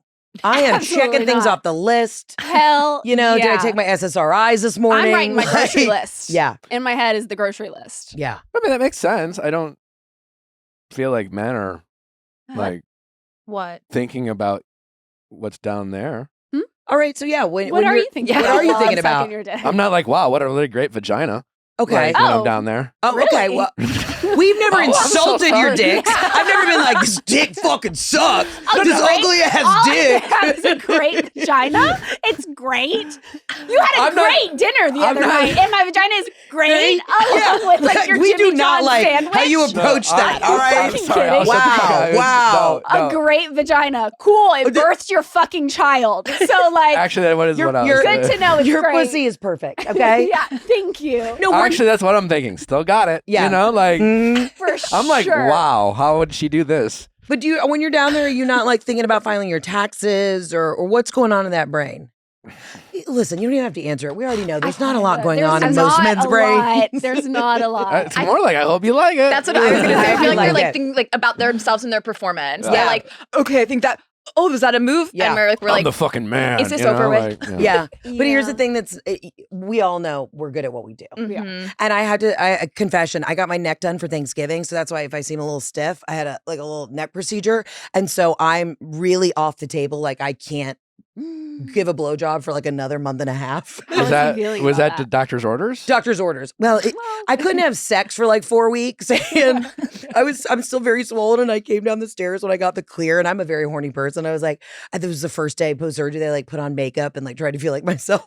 I was like, honey, like I got cleared, and all of a sudden my husband just started reorganizing the kitchen, and I was like, I'm a monster. He didn't didn't have the heart. And I looked at the mirror later. I was like, my face was so swollen. And I was like, oh God, no man ever turns down sex, especially my husband. You're cleared. Yeah, I was like, I'm cleared. And I was like, you can put a pillow over my head. I don't care. Just lay me down, raw dog me. But yeah, I can't give blowjobs for a while because the neck is a little too tight. And whenever you were told that in like your consult, was your husband like, ooh, maybe we should rethink? No, he never came to any of the consults. But then the night before surgery, and they didn't do anything to my face. They just like tightened a little muscle, right? He literally was like, so like, do I get a rendering of what you're going to look like? I was like, we're not building a pool house, Jeff, okay? They're just going to tighten a muscle. This is what happens when you're in this biz and you get closer to 40. Like, fuck you. He was really panicked the next day, but then it was fine. Yeah. Wow. Yeah. But in it, like 4 more months, forget it. This jaw is about to be snatched. Okay. Fuck. Get excited. Yeah. Holy shit. Yeah. Well, I'll be adding that to my list. Yeah. for You don't need sure. it. Well, You're perfect. Don't do anything. You're perfect. Seriously. I feel like in Hollywood, it's you. If you don't do it, you're no, it's not you're even scum on the bottom of your shoe. but see, you're good. You don't need it. It was always a thing. I inherited my neck from my dad, and he had a nice big beard to cover it. And just finally Right. one day, I read enough comments on Reddit, and I go, okay, I'm calling someone. Something about this. Are you reading your Reddit comments? No, but I was bullied once on Reddit by a group of women because I went through that phase that a lot of ladies That's did right. where we got intense eyelash extensions, Mm. and I looked like a bird that could take flight. And I'm so glad they bullied me. I needed to be bullied. Yeah. But it was also, that's what everyone was doing at the time. Right. So- Sometimes it is helpful. You had eyelash blindness. I had eyelash blindness. That is the one blindness I think I've really had. Are you using eyelash serums? Your eyelashes are very No, these are long. these are fake right now. Okay. Well, But they'll fall off at like midnight, okay? right. They'll be Yeah. on your nightstand. Yeah, It's they'll be on fine. my nightstand later. It's fine. They look real. Yeah, thank you so much. I went because I'm going natural. Okay. And here's the thing: I've never done anything. I was only like a baby Botox girl. But this is what everyone's doing now. You get the little tweaks so that you just look fresh. No one's doing the fillers and all that bullshit. I've never had my lips done, any of that. I'm just like, just tighten it up. You know, we're just tightening everything up. Yeah. So I feel like eventually I'm gonna need a boob job because Okay. I did my daughter. She sucked them to my ankles, Yeah. unfortunately. So I was like, oh, this, maybe after a second baby, I Mhm. should get, and I would want them to probably be your size. Yeah. So if you could send me a nude, Oh, great. possibly If you want to do a later. fat transfer too, I'll just suck something out of me. Okay, perfect. I got a Yeah, thick me. back. I'll just suck it out of there and we'll just drop it off at your house. Yeah. Yeah, you'll put it in like a Yeah. Tupperware. or I'll put it in something. a Tupperware. Yeah. Country crock. Country crock, easy. And we'll just, I got to get rid of it and I'd rather donate it. You know, Okay. it's like, I can't do lots You're a for love donor. because I have hair extensions, but I would love to donate my fat for your new boobs. Do you have donor on your license? Absolutely not. No, I have to take too many gummies at night and get on the internet and everyone's like, I woke up, I wasn't dead yet. Now they were cutting out my kidney. So I'm like, I can't. You're I like, would absolutely not. absolutely not. No. Absolutely not. I already give enough money to charities. They don't also need my vital organs, you know? Right. Yeah. They're gonna be in the grave with you. Yes, absolutely. So do you want to be cremated or buried? Okay, funny story. I saw this thing recently again when I was on Gummies at Night. They have this new like natural box where you're put in like a beautiful wooden box and you're covered in linen, and then they like turn you into a cherry tree. Like that's what I would Beautiful. like. I just think that's nice. A cherry tree? A cherry tree or whatever. I don't Right, know. I'm sure. not George Washington, but you know what I mean. I don't know, a ficus, course, a nice palm, like whatever, a fiddle fig, foliage. some foliage. Okay. I would just like to be back in a garden. But we had to cremate my dad because he was a really big dude and he had originally bought his like burial plot and his casket because he's a planner and didn't even know he was sick. Died very quickly of cancer. But then when we went to like plan his funeral, they were like, "Yeah, your dad's too fat for the casket. Like he needs like a Destination XL like big and plus casket." Were you able to tell him? No, he was Oh, already did dead. He was dead. And you were like, just set him on fire. He was already dead. So I did tell him as I was identifying the body. Oh, I was like, "Dad, I hate to tell you." Yes, I did tell him. Actually, fair enough question. Okay. So I was like, "What are our you options?" allowed to laugh? Yeah, you're allowed to laugh. You're absolutely allowed to. I made a whole special out of this. So just laugh. Release it. Feel the feelings. Yeah, so I did have to tell him. Okay. I do look back and think it was kind of fucked up. So my dad died in Houston at MD Anderson, which is a cancer hospital. We had to fly him back to Atlanta. And then Oh my God, this is so fucked up. Why am I sharing this? So then they were like, you have to identify the body. And so he's in the casket. They put him in like a Masters golf sweater because my dad goes to the Masters thoughtful. every year. Yeah. So thoughtful. I'm like, how did y'all get this We're sweater? such Someone different broke into our size. home. Yeah. Yeah. It was just like his nice cashmere. And I was like, actually, that's a really, like, you don't understand. Actually, no. Can we have that? Yeah, can we have that back? Because I go to the Masters every year and like that swag is fucking expensive, but okay, Dad. And then I had to go in there and the lady was like, I was standing in like the back of the room and she was like, you can get closer. I was like, I don't want to get fucking closer. He's been cold for 4 days. Like, it's him. Is it the fat guy with the beard and the sweater? That's my dad. Look at his neck. Look at his Look at neck. his Look neck. at my neck. What Yeah. is it? Is it similar? Yeah, it's similar. I would get cremated because this is bullshit. I'm sorry, but anybody listening to this, if you're in the funeral biz, you know you're running a shady boots business. Mhm. In order to get a bigger casket for my dad, they wanted like 10 grand more. Yep. And my mom was like, oh, fuck this. She's like, I could redo my bathroom. Absolutely not. No, To put in the ground. cremate him. So Absolutely we not. cremated. What do you want to do? I think cremate. I have just an issue with like worms, like, eating me while I'm down there or something. Like, Oh. I don't feel like that's the way I should. Okay. Aren't they able to Disintegrate. take your ashes now and like turn them into diamonds or like pressed jewels? I mean, Probably. sure. I I've had seen I had a that. landlord here in LA. This is the most LA shit. She had her dead cat's ashes put into a tattoo. Oh. And I don't know that somebody I have it. fact check that. I have one in my finger, yeah. Oh, with What? ashes? Mhm. With ashes? So I'm not bullshitting this. Thank you. Who is it? Can I ask you a question? How is My that? cat.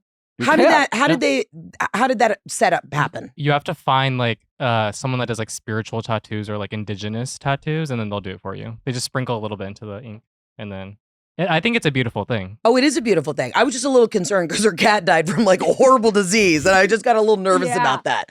Yeah, I is was it like, now in your bloodstream? yeah, I got a or- little worried about cross contamination, but wait, that's really cool. It's a small amount, so I think it can't like. Well, We hope. I'm still On here, their but Is your Yeah, we'll tattoo a see. little gray because hers was gray? It's fully mine's black. colored. yeah. Okay. Well, mine's blue, so blue? I'm gonna taxidermy my pets. I want them Yeah. stuffed. We're Southern. It's fine. Yeah, you yeah, you yeah. walk They're in, you got a everywhere. deer head, a Oh my moose God. head. It is what it is. Yeah. But I want my 2 French bulldogs fully stuffed. And I've already told my mom that I'm probably gonna stuff her too and set her up on our. Have you our- thought about what position? Yeah. Oh, Yeah. I've thought it through. So Yeah. I'm gonna like cryo freeze her or taxidermy her because my mom lives with us. We live with her. However you want to splice it. Mm-hmm.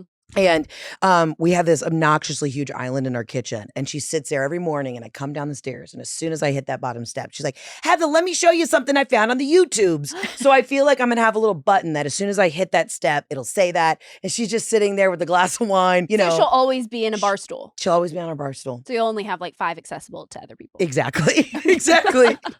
But I feel like when guests come over, they'll be like, it's a little creepy that your mom's stuffed. So we would just like to sit in the You move dining her. room. Yeah. Oh, okay. Yeah. We're not going to hang out in the kitchen. Can't you just get her like a gold plate, like at the bars where they're like, Stan used to drink here? You could. And Yeah. actually, we did that at the Waffle House down the street from my house. There's a little plaque and it said, it was like Kyle McMahon's spot, my dad's spot at the Aw. Waffle House. But I do think Waffle House was the reason he died. So, Right. it's not a lot of Right. nitrates in that sausage. Yeah. They were at our wedding. We did have Waffle House at our wedding. Yeah. They It's catered. the only way to do it. I know. Where'd Bunch of you get waffles. married again? Was it My Savannah? family's farm in Savannah, yeah. Yes. That's Mhm. beautiful. Love Mhm. Savannah. Rankin. Rankin County? Effingham County. Effingham County. Effingham. Hell yeah. Hell yeah. Y'all had a beautiful wedding. It was really We do great. have to talk about something off air, but we'll talk about that later. Because I have a connection to something that Oh. happened to y'all. Love Mhm. that story. Mhm. Nick was actually cosplaying, I think, a little too hard at our welcome party. We had a Oh. little country chic. I'm Mhm. like, let's bring in some of my roots. Yeah. Have these people from the Midwest and LA and New York, like kind of have a taste of what like my childhood was like in Right. my family. And Nick started introducing people to his daddy. No. It was daddy. Daddy. But you saying Diddy? I He said it was my said daddy. It's my daddy? It was my daddy. D-I-D-D-Y. Yeah. Yeah. Well, listen, when in Rome. Everybody's got a Diddy. Well, You know what I'm yeah, saying? I mean, Yeah. I'm marrying these people now. I'm so, Yeah. You got to lean in. He's y'alling it. Yeah. He's I was riding a horse riding a on horse. Thanksgiving. That's beautiful. Yeah. Now, what do you call your grandparents? Well, it was grandmother and papa. Papa. Okay. She was like, it's if you called her grandma, she was pissed. She was Yeah. like, it's grandmother. She was very classy. I Betty love Sue. a grandmother. I had a Mhm. Mimi and Papa. That was also. Yeah. But then my mom's side of the family's from Boston, so it was like very Italian. But my southern grandmother, Sally, it was Mimi. You know, Oh yeah. it was a Mimi. Yeah, they love a Mimi. They love a Mimi. Mhm. And if you didn't have a mean Mimi growing up, like it's always a southern grandmother who's a real bitch. Yeah, a lot of like. Yeah, a lot of Mhm. hand slapping. Like my grandmother idolized my older sister because my sister's like this beautiful porcelain doll and took her to get glamour shots at the mall. Mm. And for Father's Day, which was honestly, when you look back, a little creepy. Okay. So I get back to the house and my mom's like, "Where are you glamour shots, Heather?" And I'm like, "Well, Mimi said I'm in my awkward phase. And so I can't get any." And my mom was like, "God damn it. She's a bitch." And took me down to the mall. We got glamour shots. We don't have any record of these glamour shots because my mom said they turned out so horrible. no. She too would not buy them. Turns out But at Mimi least- was right. Turns out Mimi was right. onto something. But at least I had the experience of getting all gussied up, you know. Yeah. Yeah. Well, thank God. My papa Mhm. at he's in his 90s now. Oh, he's still with us. He's still with us. Oh, that's a beautiful He's thing. the only one still with us. And I was pregnant last Thanksgiving, and I was 7 months pregnant. I was 6 months pregnant. No, I don't know. 8, I was 9. I was pretty big. I was what? 8 or 9 Well, I gave birth in in February. February, and this was November, so math. She's not Continue. good at math. Anyways, anyways, so Okay. he was like, "You're a lot 7? bigger than normal." Uh, Well, yeah. yeah, I don't think he understood that you do gain the weight when you're Yeah. carrying a child, and it was a lot of like, "What's going on here?" You know? Well, because back in the day, they didn't. You know what I mean? They did Mhm. not. My Mimi was smoking cigarettes, suppressing that appetite. Right, and then it would just like you'd go to the bathroom one day. and You the would baby just take a come out. hard shit, and Yeah, next thing you know, baby you had a in the toilet. 4-year-old. Yeah. Exactly. Yeah, times have changed. Yeah. We're oversharing a lot. I came in here real hot. Already told you I got my neck done. I was like, I'm not going to go with that publicly. Apparently I am. So, I mean, I also feel I am not with child, but I also feel like I'll probably be the person who pees on the stick. And then I'm like live streaming it. Like, you guys, it finally happened. Because in comedy, I'm unable to not somehow turn this around and share it. Yeah. And there are times where I'm like, I need to just shut it down, but I don't. We can bleep neck. Yeah. So it's like I got my beep done. And then people when it can- leads into I can't get blowjobs or have sex, they'll think I got my vagina done or something. Yeah, I kind of like this. Kind of hot. Kind of hot. Wow. I have seen photos of before and afters of labiaplasties, and I compared, and I think I'm still good. Yeah, Yeah.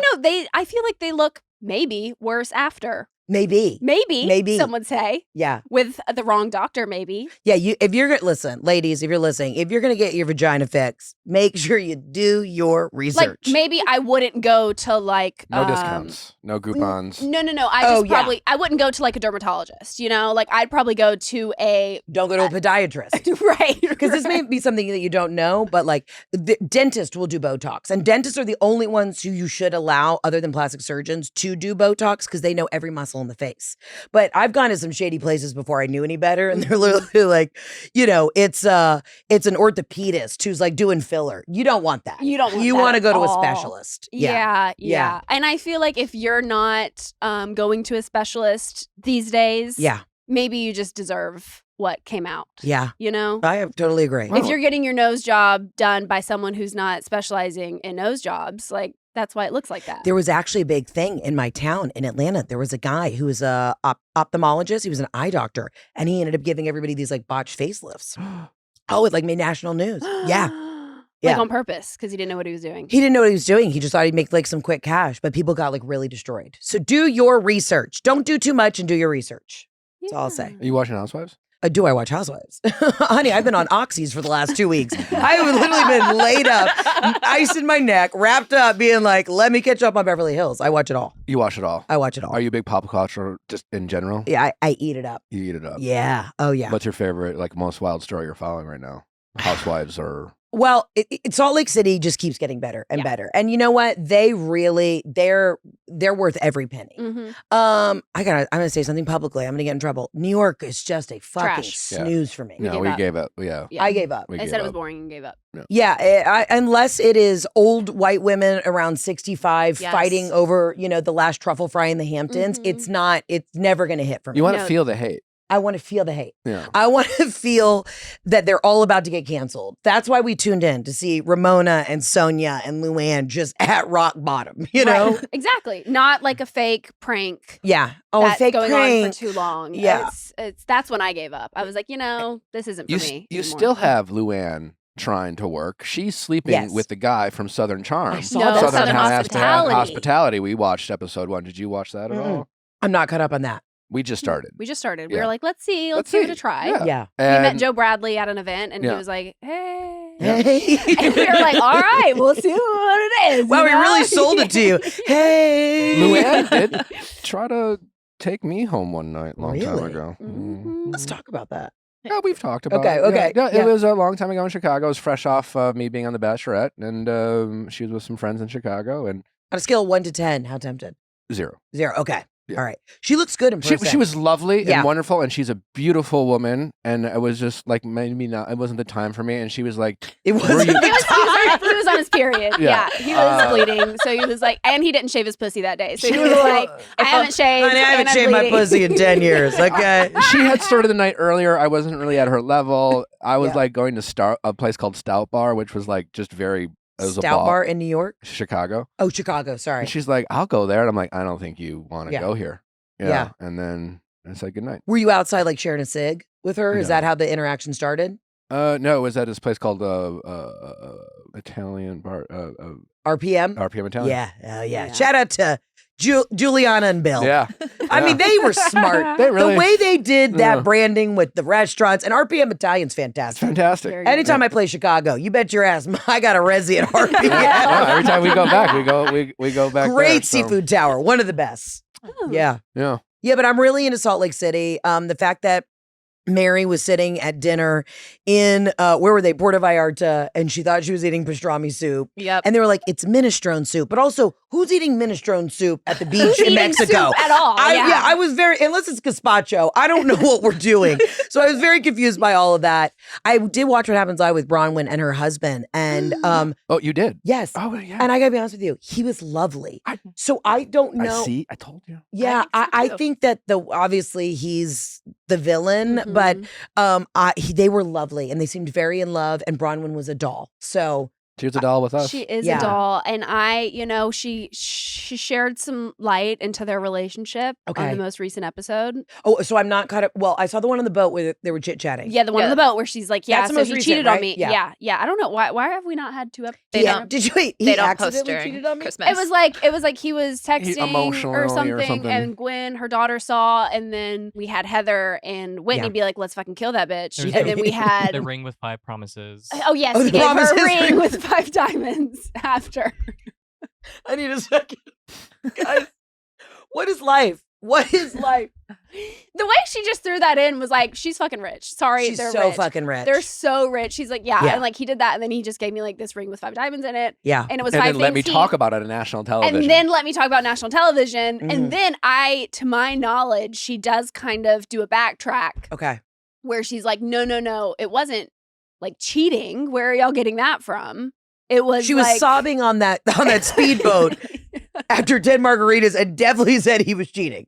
Definitely. So you can't backtrack that What one. was his? What wasn't he asked something on Watch What Happens Live? Didn't Andy be like, "What's?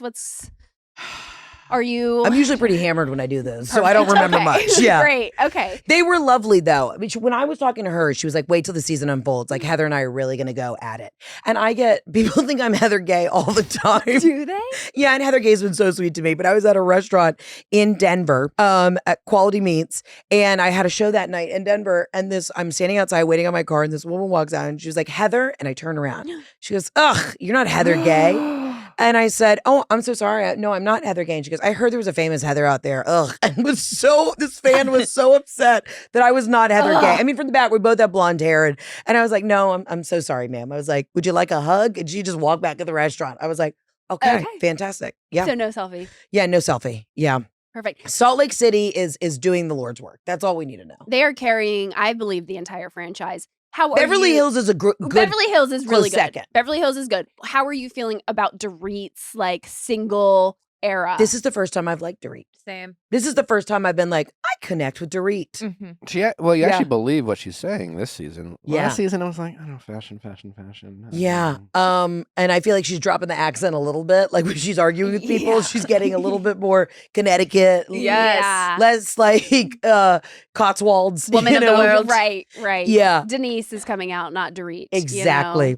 You know? Yeah, I just love seeing Kathy Hilton driving around in her Bentley, what am I trying to say? Convertible. Jesus, I'm really having a stroke here. Yep. I'm just obsessed with her and her sun hat driving around in the Bentley, trying to be a normal gal. That brings me I so much know. joy. I Seeing know. somebody that rich try and relate. She to me is like the Mary of, Yes. you know? Yes, with It's her box like- fan and drinking Red Bulls at 2 a.m. because you thought it was like a club Perfect. soda. Because you're always like, what's next? What's next? What could they possibly do that's going to be amazing no matter how it lands? Yeah. Whether it lands or doesn't land, it's all fun.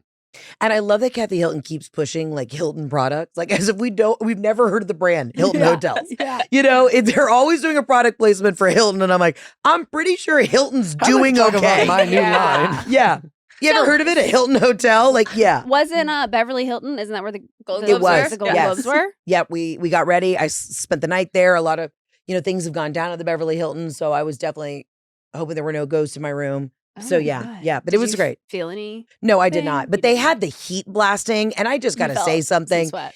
In Los Angeles in January, if it gets chilly at night, these hotels have got to quit. They turn off the heat. Yep. I mean, I'm waking up, can't catch my breath. They're acting like winter finally showed up and they're really excited. Yeah, it's some Yeah. bullshit. You know. Yeah. So I'm dry. I'm dusty. I'm dry. My eyes are watering. I'm really shutting down. You Holy know, fuck. When do you go back home? a month. I'm here all month. You're here all month. I'm here all month. I'm doing the Critics' Choice this weekend. Then I'm going to go to Hawaii for a couple days. I come back, I work, and then I head back to the East Coast, and then I'm back on tour. Is your So- husband back at home in Atlanta? He's at home watching the Frenchies right now, and then he's going to come out next week because he's made a lot of golf tee times. So Yeah. he's got He's places to hit. Yeah. You know, What are your Frenchies' names? rigatoni and macaroni. Love. Mhm. My sister has two as well, and they're Beatrice and Tinkerbell. Oh my God, they're perfect. I know. I love them. B&T. BT. BT. I got yeah. Max and Riggs, and they're Oh the my loves of my God. life, and I birthed them, and they breastfed, and everything about it's perfect. Yeah. Oh my God. And I they love will it. bite your children, so don't bring them over to my house. Yeah, my sister locks hers up too. Yeah, they're all crazy, and you They know, sleep in the bed with you? absolutely, they mouth to mouth, tongue to tongue, tit to tit. Yes, absolutely. We do a lot of skin to skin. Those are my babies. Butthole to butthole. Butthole to butthole, honey. Yeah, if you boys. don't wake up in the middle of the night and you got a Frenchy butthole on your butthole, then you don't love your dogs. So I believe that. Yeah. Are you following the Blake Lively and Justin Baldoni story? Yes, but I don't know what is up, what is down. I am so confused. I'm trying to keep up. I don't know what the fuck's happening. They have our head in like a blender, and Yeah. they're just like blending it up. Yeah, I mean, I don't know what's happening. All I know is my friend. All I know is just the whole press tour was confusing. The movie was confusing. I was never dialed into that story. But what can you update me on? Does he have receipts? He's like, you said it was okay that I came into your trailer while you were pumping one day, as if that was like a green light for everything going forward. Got it. Yeah. And were there Mhm. specific incidences that she said? Because I know she said like he was showing her like nude videos. Oh yeah. Yeah. She said there was a lot of like ad-libbing and sexual scenes where he's like, and now I'm gonna like make out with your neck, even though that wasn't approved in a script, and I want to bite your lip, and I want to Oh, suck on fuck. your tongue, and Yeah, and fuck she's this guy. Like, whoa, I don't want to. It takes so little not to be a creep. Yeah. So little. So that's why whenever I hear these stories, I'm like, yeah, they were being a fucking creep. I mean, you just got to go to work and not be a creep. How fucking hard is that? it can't be that hard. Can't be that hard. Come on, guys. So that's kind of what's taking over pop culture currently in this Okay. moment. All right. Yeah. So we'll see. It continuously unfolds more and more and more and more. So, hang on. I'm hanging on. I'm Yeah. doing the best I can. Truly. You know, Have you ever had like a work with a somebody weird guy? try and suck my neck on a scene. Yeah. I didn't want you to bring up the old Yeah. porn I used to do, but Now that we're here. no, I would love to be cast as like the hot girl who, that fantasy plays in my mind all the time. That I'm, Mhm. I'm with, I don't know, The Rock, Dwayne Johnson, and something fabulous is happening. But no, I'm always like the funny best friend. I love The Rock. who's like Dwayne plays the Johnson. alcoholic. Yeah, I do too. There's something about Dwayne him. The Rock Johnson. Yeah. The Rock. Dwayne Johnson. Yeah, It's his brother. it is his brother. I'm assuming you've met guys who like, wherever it's work or in situations like show up as like these super nice guy and says Yeah. all the right things. And all of a sudden behind closed door, they're like, what are you fucking weirdo. I'm in comedy. Yeah. Okay. Yeah. They're all like that. No, there's a lot of good guys. But yeah, a lot of these guys. Again, how hard is it? Just don't be a creep. Yeah. It's not that hard. A lot of them, I'm sure, also think they're being funny, Yeah. you know? And Yeah. it's like, well, I will say though, I'm 5'10", big broad shoulders, and I'm lucky. I haven't had a lot of situations where people have tried to take advantage of me, because when you're this tall in this business, and like you're a tall dude, but most of the guys in this biz are little pipsqueaks. So a lot of them know that I could put them in a loose headlock yeah. and lights out, you And they're know? asleep. So I think I physically command a room when I walk in. They're like, okay, we're not going to fuck with this bitch. That's And I wild. remove myself from the industry because I live in Atlanta. I come, I do my thing. I have my friends. I see my folks. I do the gigs, and then I get the fuck out of here. And I love LA. I lived here for years. My husband and I met living in New York. We lived in New York, but I enjoy kind of living not in the You do. biz. Mm. Yeah, I really do. Because that way I see it, I leave it, I do my thing, but then I don't have to deal with this bullshit all day. Yeah. I love that. Yeah, right? Yeah. A little bit. So you're, I learned in your special Yeah. that you are a golf widow. I'm a golf widow. Okay. Yep. So my daddy, You did it. Yeah. well, at once upon a time, he was the 11th longest drive hitter in the world. Wait. Yeah. Hold on. Diddy got a Yeah. long drive and a big No. dong. Wow. Well, he's got 7 kids. So yeah. Oh, My honey. mama used to say, honey, your daddy could hang his coat up beside mine and I'd get pregnant. Wait. Oh my God. How do you feel knowing that your father is an enormous dick? Yeah. Yeah. Talk don't about it love for the it. first You time. don't love yeah. it? I don't love it. Okay. Well, you should tell him about the Christmas gift he gave you. So he's a dreamer. He's, created his own businesses. And since he started taking over golf courses and being like, I was the 11th longest drive hitter in the world. Yeah. I should make this golf course better. And he was really good at it. Okay. And that's a right? very prestigious job. very To prestigious. run golf courses, people don't know that, but that's a hard gig to get. Exactly. Then got super sick. Oh, God bless. Oh God, oh God bless. Almost lost his life a few times. Currently laid up in a hospital bed in his living room. Oh, okay. Yeah. So But now- Diddy's not well. Wellness chick on Diddy. Not well. Physically unwell. Physically unwell. Self-induced? A little bit. Definitely Yeah. the diet he had, Yeah. for a long I mean, period. did we lose a leg? Is it the diabetes flare up or what It's happened? close. We're close to losing toes and legs. Oh God. I know, but they're all wrapped up. At my wedding, he had to wear Crocs because he couldn't get nothing over his feet. There's some trauma dumping going on right now. So he was wearing black tie tuxedo and black Crocs. Because Daddy's toes were swole. Daddy's toes Daddy's toes were too were swole. too swollen. Because he had the sugars. Hold on. I need a minute. I need a minute. Too much sugar. This is the funniest shit I've ever heard. And We've so all been there. we have. Honey, let me tell you what. You know how many people I know in the state of Georgia right now whose toes are swole? You know what I mean? All of them. We're all doing the best we If can. you don't have gout, what are you doing? If you don't have gout or a toenail's about to fall off You haven't because lived. you know you drank too much Coca-Cola as a kid, then you ain't living your best life. You're not. And Yeah. so he was putting sweet tea in my bottle as Yeah. a baby. Mm-hmm. So When I he put was on giving me 45 bottle. pounds my freshman year at the University of Mississippi because every time I was hungover, which was every day of my life, I'd have a giant sweet tea. Oh, And God, I didn't yeah. realize it was like 40,000 Oh, God, calories. yeah. Oh, God, yeah. And I would be 80 like grams of tweaking, sugar, walking yeah. to like biology. And I was like, I feel great. I got the nectar of the gods in me. Yeah. Okay. Exactly. And so he has now, needed something to live for. So he has started a new business. Oh, And it is from the bed. From the bed. I love a work from home entrepreneur. He's remote. Nothing will stop him. He's remote. So COVID made him remote. COVID made him remote. Not the loss of limbs. Absolutely. COVID made him It remote. was COVID. We all decided just to reevaluate our COVID work made from home everybody remote. situations. Exactly. Okay. Exactly. So he started this new business. Okay. And it's basically like, Salt Life. Do I know Salt Life? Do you know Guy Harvey? Yes. I We'll know talk Guy about that later, Harvey. but yes. So he basically is doing a Salt Life brand called Salt World or something.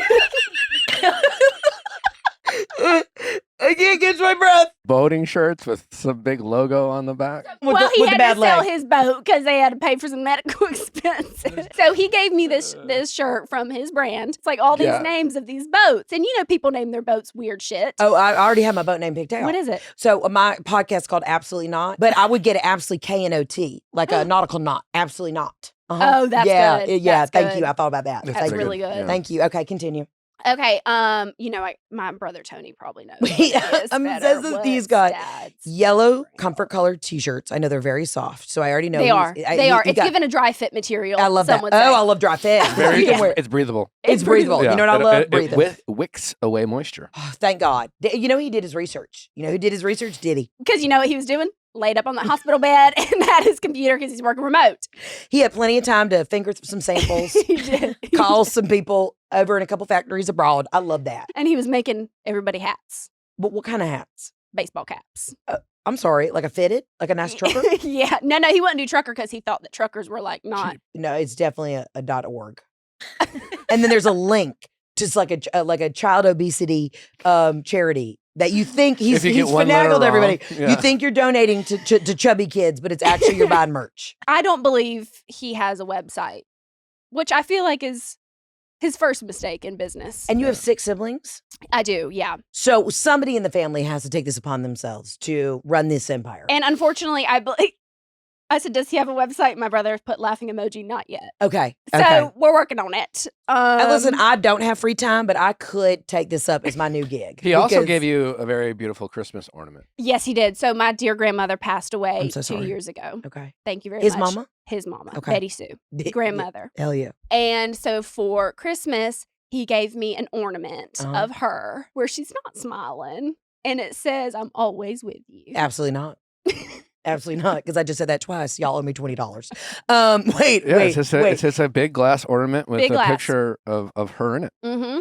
And she's not smiling. And she's always with you. right before the day she died. I don't know how y'all feel about it, but I don't really have a lot of photos of my dead relatives around the house. And people get Yep. upset about that, but I'm like, they're there. They're on the phone. They're Right. in the heart. Right. I don't need I don't need everybody it on the tree. haunting me It's down. the biggest ornament we have. Of course it is. Yeah, it's about this big. What did you do? What was your reaction when you opened it? Well, first, my brother Jackson was the only one who got one. Okay. And he sent it in the family group message. The shirt being or the like, ornament? Because the she was ornament. actually sad. Everyone else got a T-shirt but her. Uh-huh. If you had a boat, what would you say on your boat? What would you call your boat?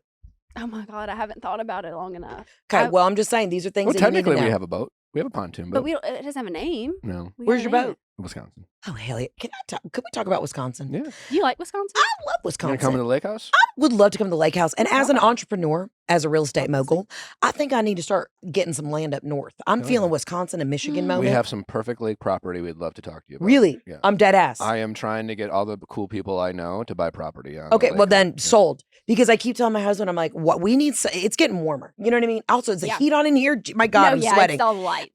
Yeah. I would love to buy something up on a beautiful lake up there. I like the vibes. It's Gotcha. chill. When it's August in Georgia and it's Mm. 140 fucking degrees, I needed something crisp and cool. Middle of September, Yeah. I was paddleboarding on the lake. It was 80 degrees. Done. And I'm then sold. we were ice skating on winter. I'm in there. winter. Right? So I don't know if you're a Packer fan. I'm not a Packers fan, but you No, know what? but like- I why not? It's like SE football. Yeah. SEC football. SE. SC. it's SC football. Whatever. SEC, SE, sack. It's Yeah, like sack. sexy football. It's sexy football.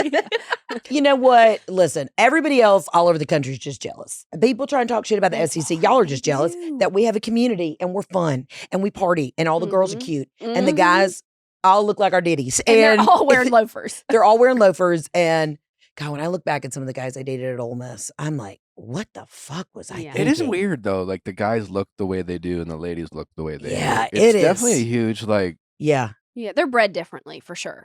But how the guys pull that off? You know, It's our only options. you It's our know? only options. And the khakis and then the sunglass, flip-flops. the sunglass holders. for some things. reason, we all had low self-esteem for a couple years Yeah. there. And now it's changing. The tides are changing. Yeah. Because when I go back to Ole Miss, the guys are hot. Really? They got it together. No, Well, they these stepped kids it up. also work out now. Oh. Like when I was in college, I didn't go to the student fitness center once. I was like, no, I'm going to walk to the bar. Yeah. It's different. We didn't really have social media. Like we had Facebook, but nobody really cared. Like I put on like 63 pounds one year. And people were like, you're glowing. And I was not. Freshman you know what I mean? 15 like wasn't a thing. No, that was not. I No. walked in the house at Christmas break and my mom goes, turn around. I can't look at you. I was like, you're right. It's bad.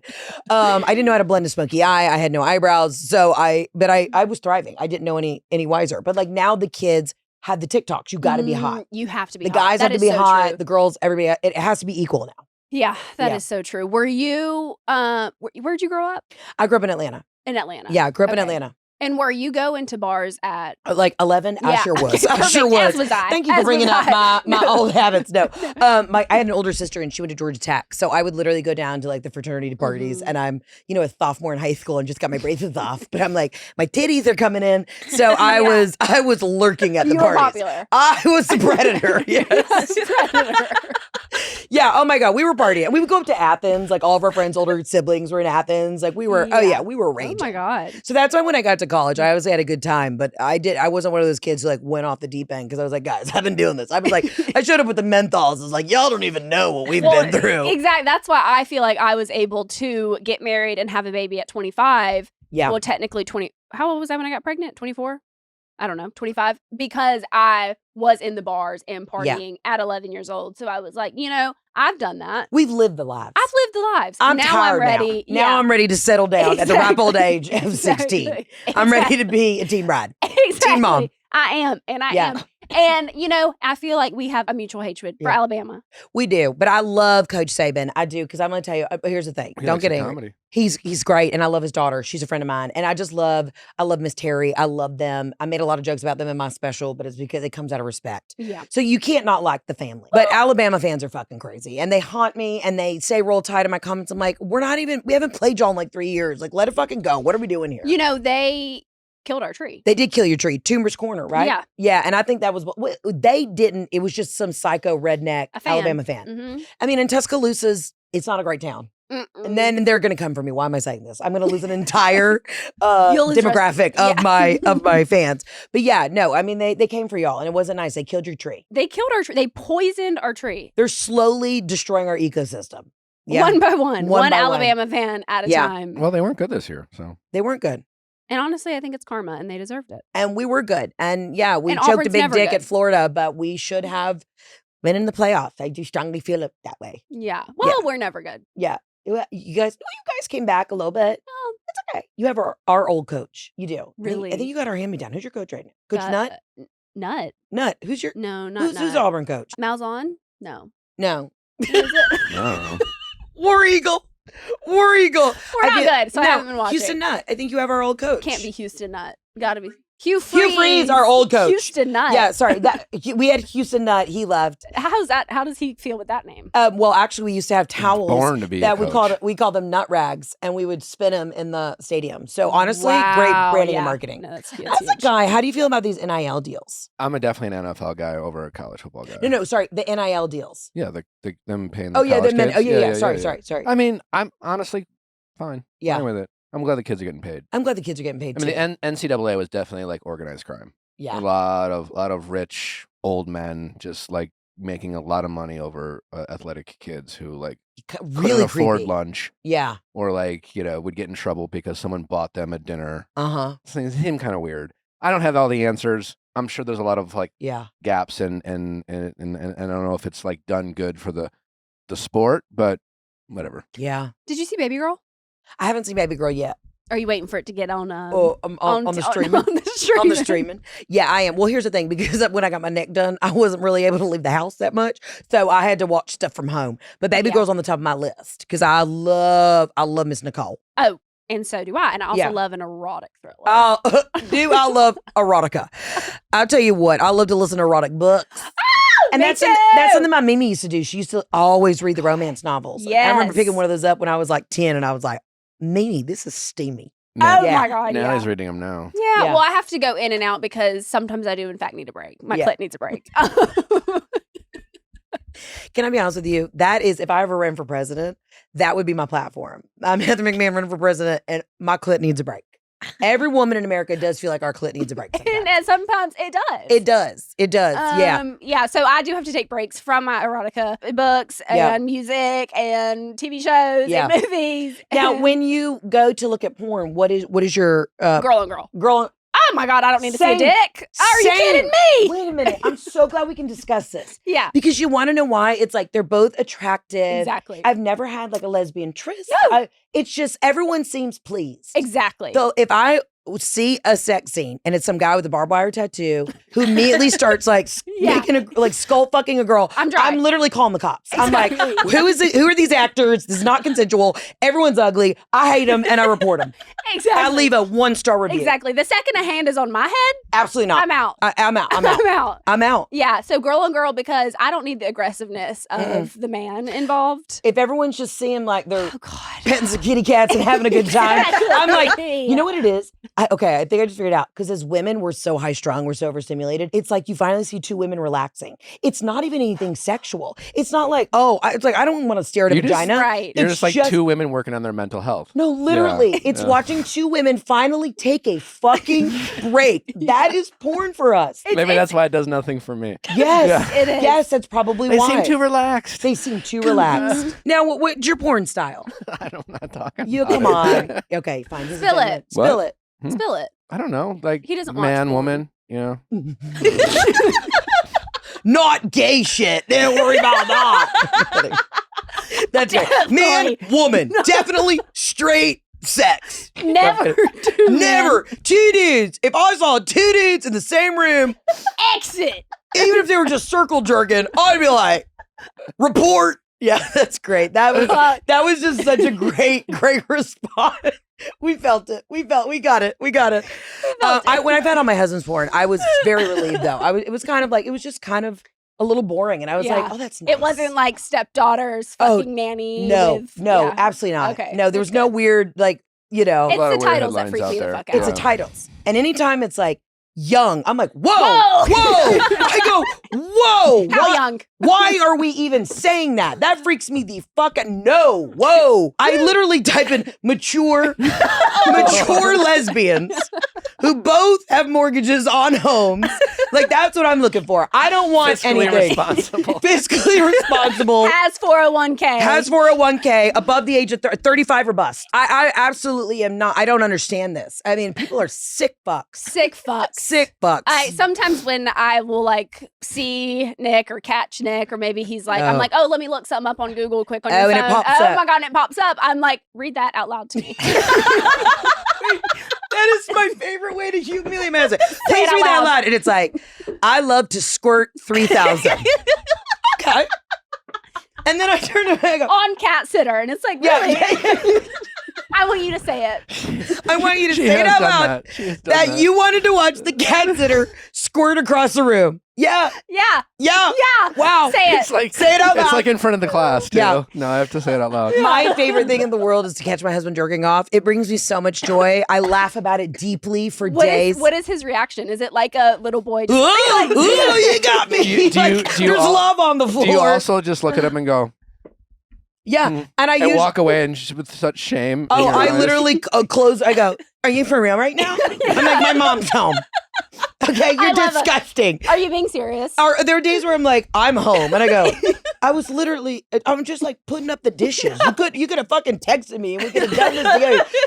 You just seem like you were stressed out. I would be less stressed if you just fucked me, you know?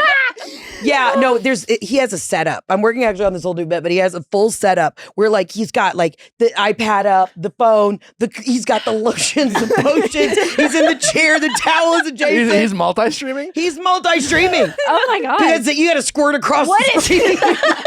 What does he think about while he's eating you out? It's got to be. I mean, so much. No, he's thinking about Penn State football, period. I know he is. He's so dialed in right now and it's stressful. He's one of those who like doesn't have a healthy relationship with sports. Like he thinks he's the coach. Oh, and he's in playoff football. He's in playoff football right now. Yeah. So I hope he re-upped his blood pressure medication because I'm worried about that. But I'm going to ask him. I'm going to ask him about that. You should ask him to read them out loud. I am, because he's done a lot of work down there and hasn't really gone up here because the neck's still swollen. Yeah. So I'm going to ask them that. I'm going to text them right after this. Could you? I would. That would be and I'll great. report back to you. That would be great. But that is, wow, we really uncovered something there. That Yeah. women like to watch other women have sex because they just like to know that they're relaxed. Exactly. It's like a look into a therapy session. It really is. And it's like, wow. Yeah. I never, the pizza Meditation. guy comes over. They're always gross. God, Why yeah. can't there be more attractive men in porn? Why can't there be? It's always women with the biggest set of titties. Yeah. And then a guy who just looks like he got crawled out from under a subway station. Literally. He's selling meth under the 101. He is. They're But he all, has a giant cock. I don't care. With 14 cock rings around it. We don't care Yeah. about the We don't giant give a cock. I could give a fuck. I'm just like, oh, I'm going to have a Woman, UTI man. for 3 days. Women, Yeah, we're really woman different. seeking man. Yeah. I do feel like male porn star names too are always something scary that feels like you would contract something. Like it's Yeah, like like a rusty Donnie. nails. Yeah, Rusty Ew, yeah. Donnie, Chester. Yeah, I don't like it. Yeah. You know, but you know it's nice to click on? Miranda and Lindsay. Oh my God. Have fun on the soccer field. Not the soccer. That's again. That's public. I also don't. When people are like, "Oh, where's the craziest place you had sex?" I'm like, where I currently have sex, my mom's house. Like, I'm not trying to have sex like out and about. That's very high school. Like we don't let's just wait till we get home. Wait till we get home. Yeah. Like we don't need to do it I in don't this need like to- public restroom. Yeah, like that feels I know my mom could come dirty. home from Trader Joe's at any minute. We're already risky, Oh you my know? God, that's hot. Yeah, I don't. It's not very hot. It's not. You don't feel like rushed.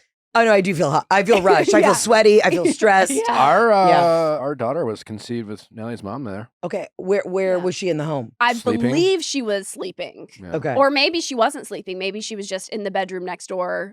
cheering you guys Listening. on. Maybe she Yeah. was watching Girl Yeah. on Girl. Yeah. Who knows, honestly, what she was doing. But yeah, she was conceived that night. And That's a beautiful thing. thank you. That's really great. Yeah. Yeah. I'm glad that we have the memory of when she was conceived. I feel like maybe it would be a little bit more confusing if it was maybe every day. No, Nick needs to step up. You know, it's like Yeah. I'm in the kitchen. Yeah. Yeah. Yeah. I hear you. Yeah. Yeah. Well, you have a beautiful baby. Thank you. And I might need an egg. So if you guys, Oh my God, I if would you're ever, if love- you like get done, you Yeah. know what I mean? Because you're young, you've Yeah. got great genes. I would really love an egg, maybe, possibly. I would love to give you I'm an probably egg. gonna have to do like another round of egg freezing, IVF and stuff. And I just don't have it in me right now. Yeah. I've been a little busy and I'm tired and I'm very bloated. So I might mhm. need, you're young and youthful. Happy and to. we're already kindred spirits. So I'm Exactly. just Can saying, we if all you be ever, friends? Is this, I mean, we could do it. Yeah. Yeah. Yeah. You don't you- have to be a part of it or you can. I got the sense Yeah. of like, why are you inviting yourself now? Are good. Oh Yeah. yeah. Like, yeah. Have you ever has I'll like watch swinging sports with ever Mr. entered Penn your State. relationship like a thought? Say that again? Swinging. No. And I'll tell you why. If I was going to have a threesome, I wouldn't swing. I don't want to swing with another couple. It's too. It's If too I was going to have a much. threesome, I'm on the Lido deck on a cruise. I will Oh. never see these people again. Yeah. Okay. Yeah. I'm also not going to try and be between two men. Absolutely. So not. I'm going to get Are you fucking kidding? I'm gonna get like just pit roasted. Like I don't We know. need I don't want therapy. to. I have enough holes, but I don't want more dick slapping me in the face. I don't want that. Or if I was with another woman, I might get a little jealous if she's getting more attention. yeah. I just feel like the math is not mathing there, right. and I don't ever want to swing because women, we all talk about our husbands, our boyfriends, our partners, whatever. You know, like if one of my girlfriends, we're all in a group chat. If one of my girlfriend's husband has like hemorrhoids, we know about it. She's like, God damn it, Mark woke up with hemorrhoids and he's being a He's fucking scratching asshole. again. Yeah. So I know too much about these people. Even if they're attractive, I'm not trying to fuck any of my friends' Right. spouses. No, I'm like, okay, That's so Dan true. had diarrhea for 4 days. so true. You know, I'm like, I'm good. I know too much. I'm good. I don't look at any of these people in a sexual light. That's so all very attractive, true. but I'm good. Wow. Would you ever want to swing? No. Yeah. I think for that exact reason. Yeah. You know, I just feel like close confidant is Yeah. probably not the route Mm-mm. to take. Wait, let's just recap. I came in upset about my dead father. Then I told you I had my neck done. Now we're talking about our porn. Kitchen our spouse is jerking off. Well, you know what? I don't want to seem like an old lady. Maybe I should put that out there.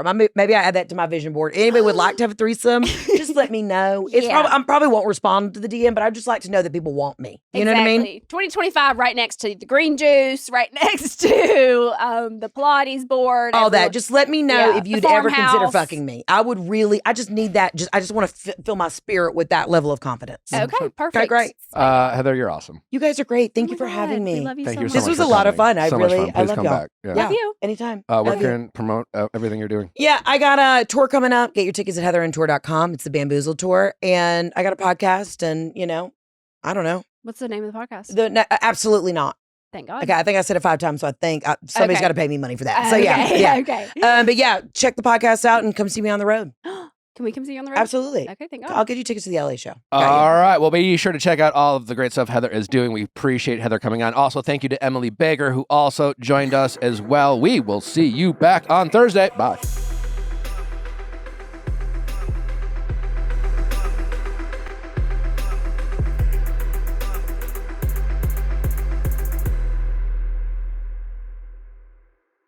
Hey guys, if you loved what you listened to, make sure you hit that subscribe button below. Thanks for listening. We'll see you next time.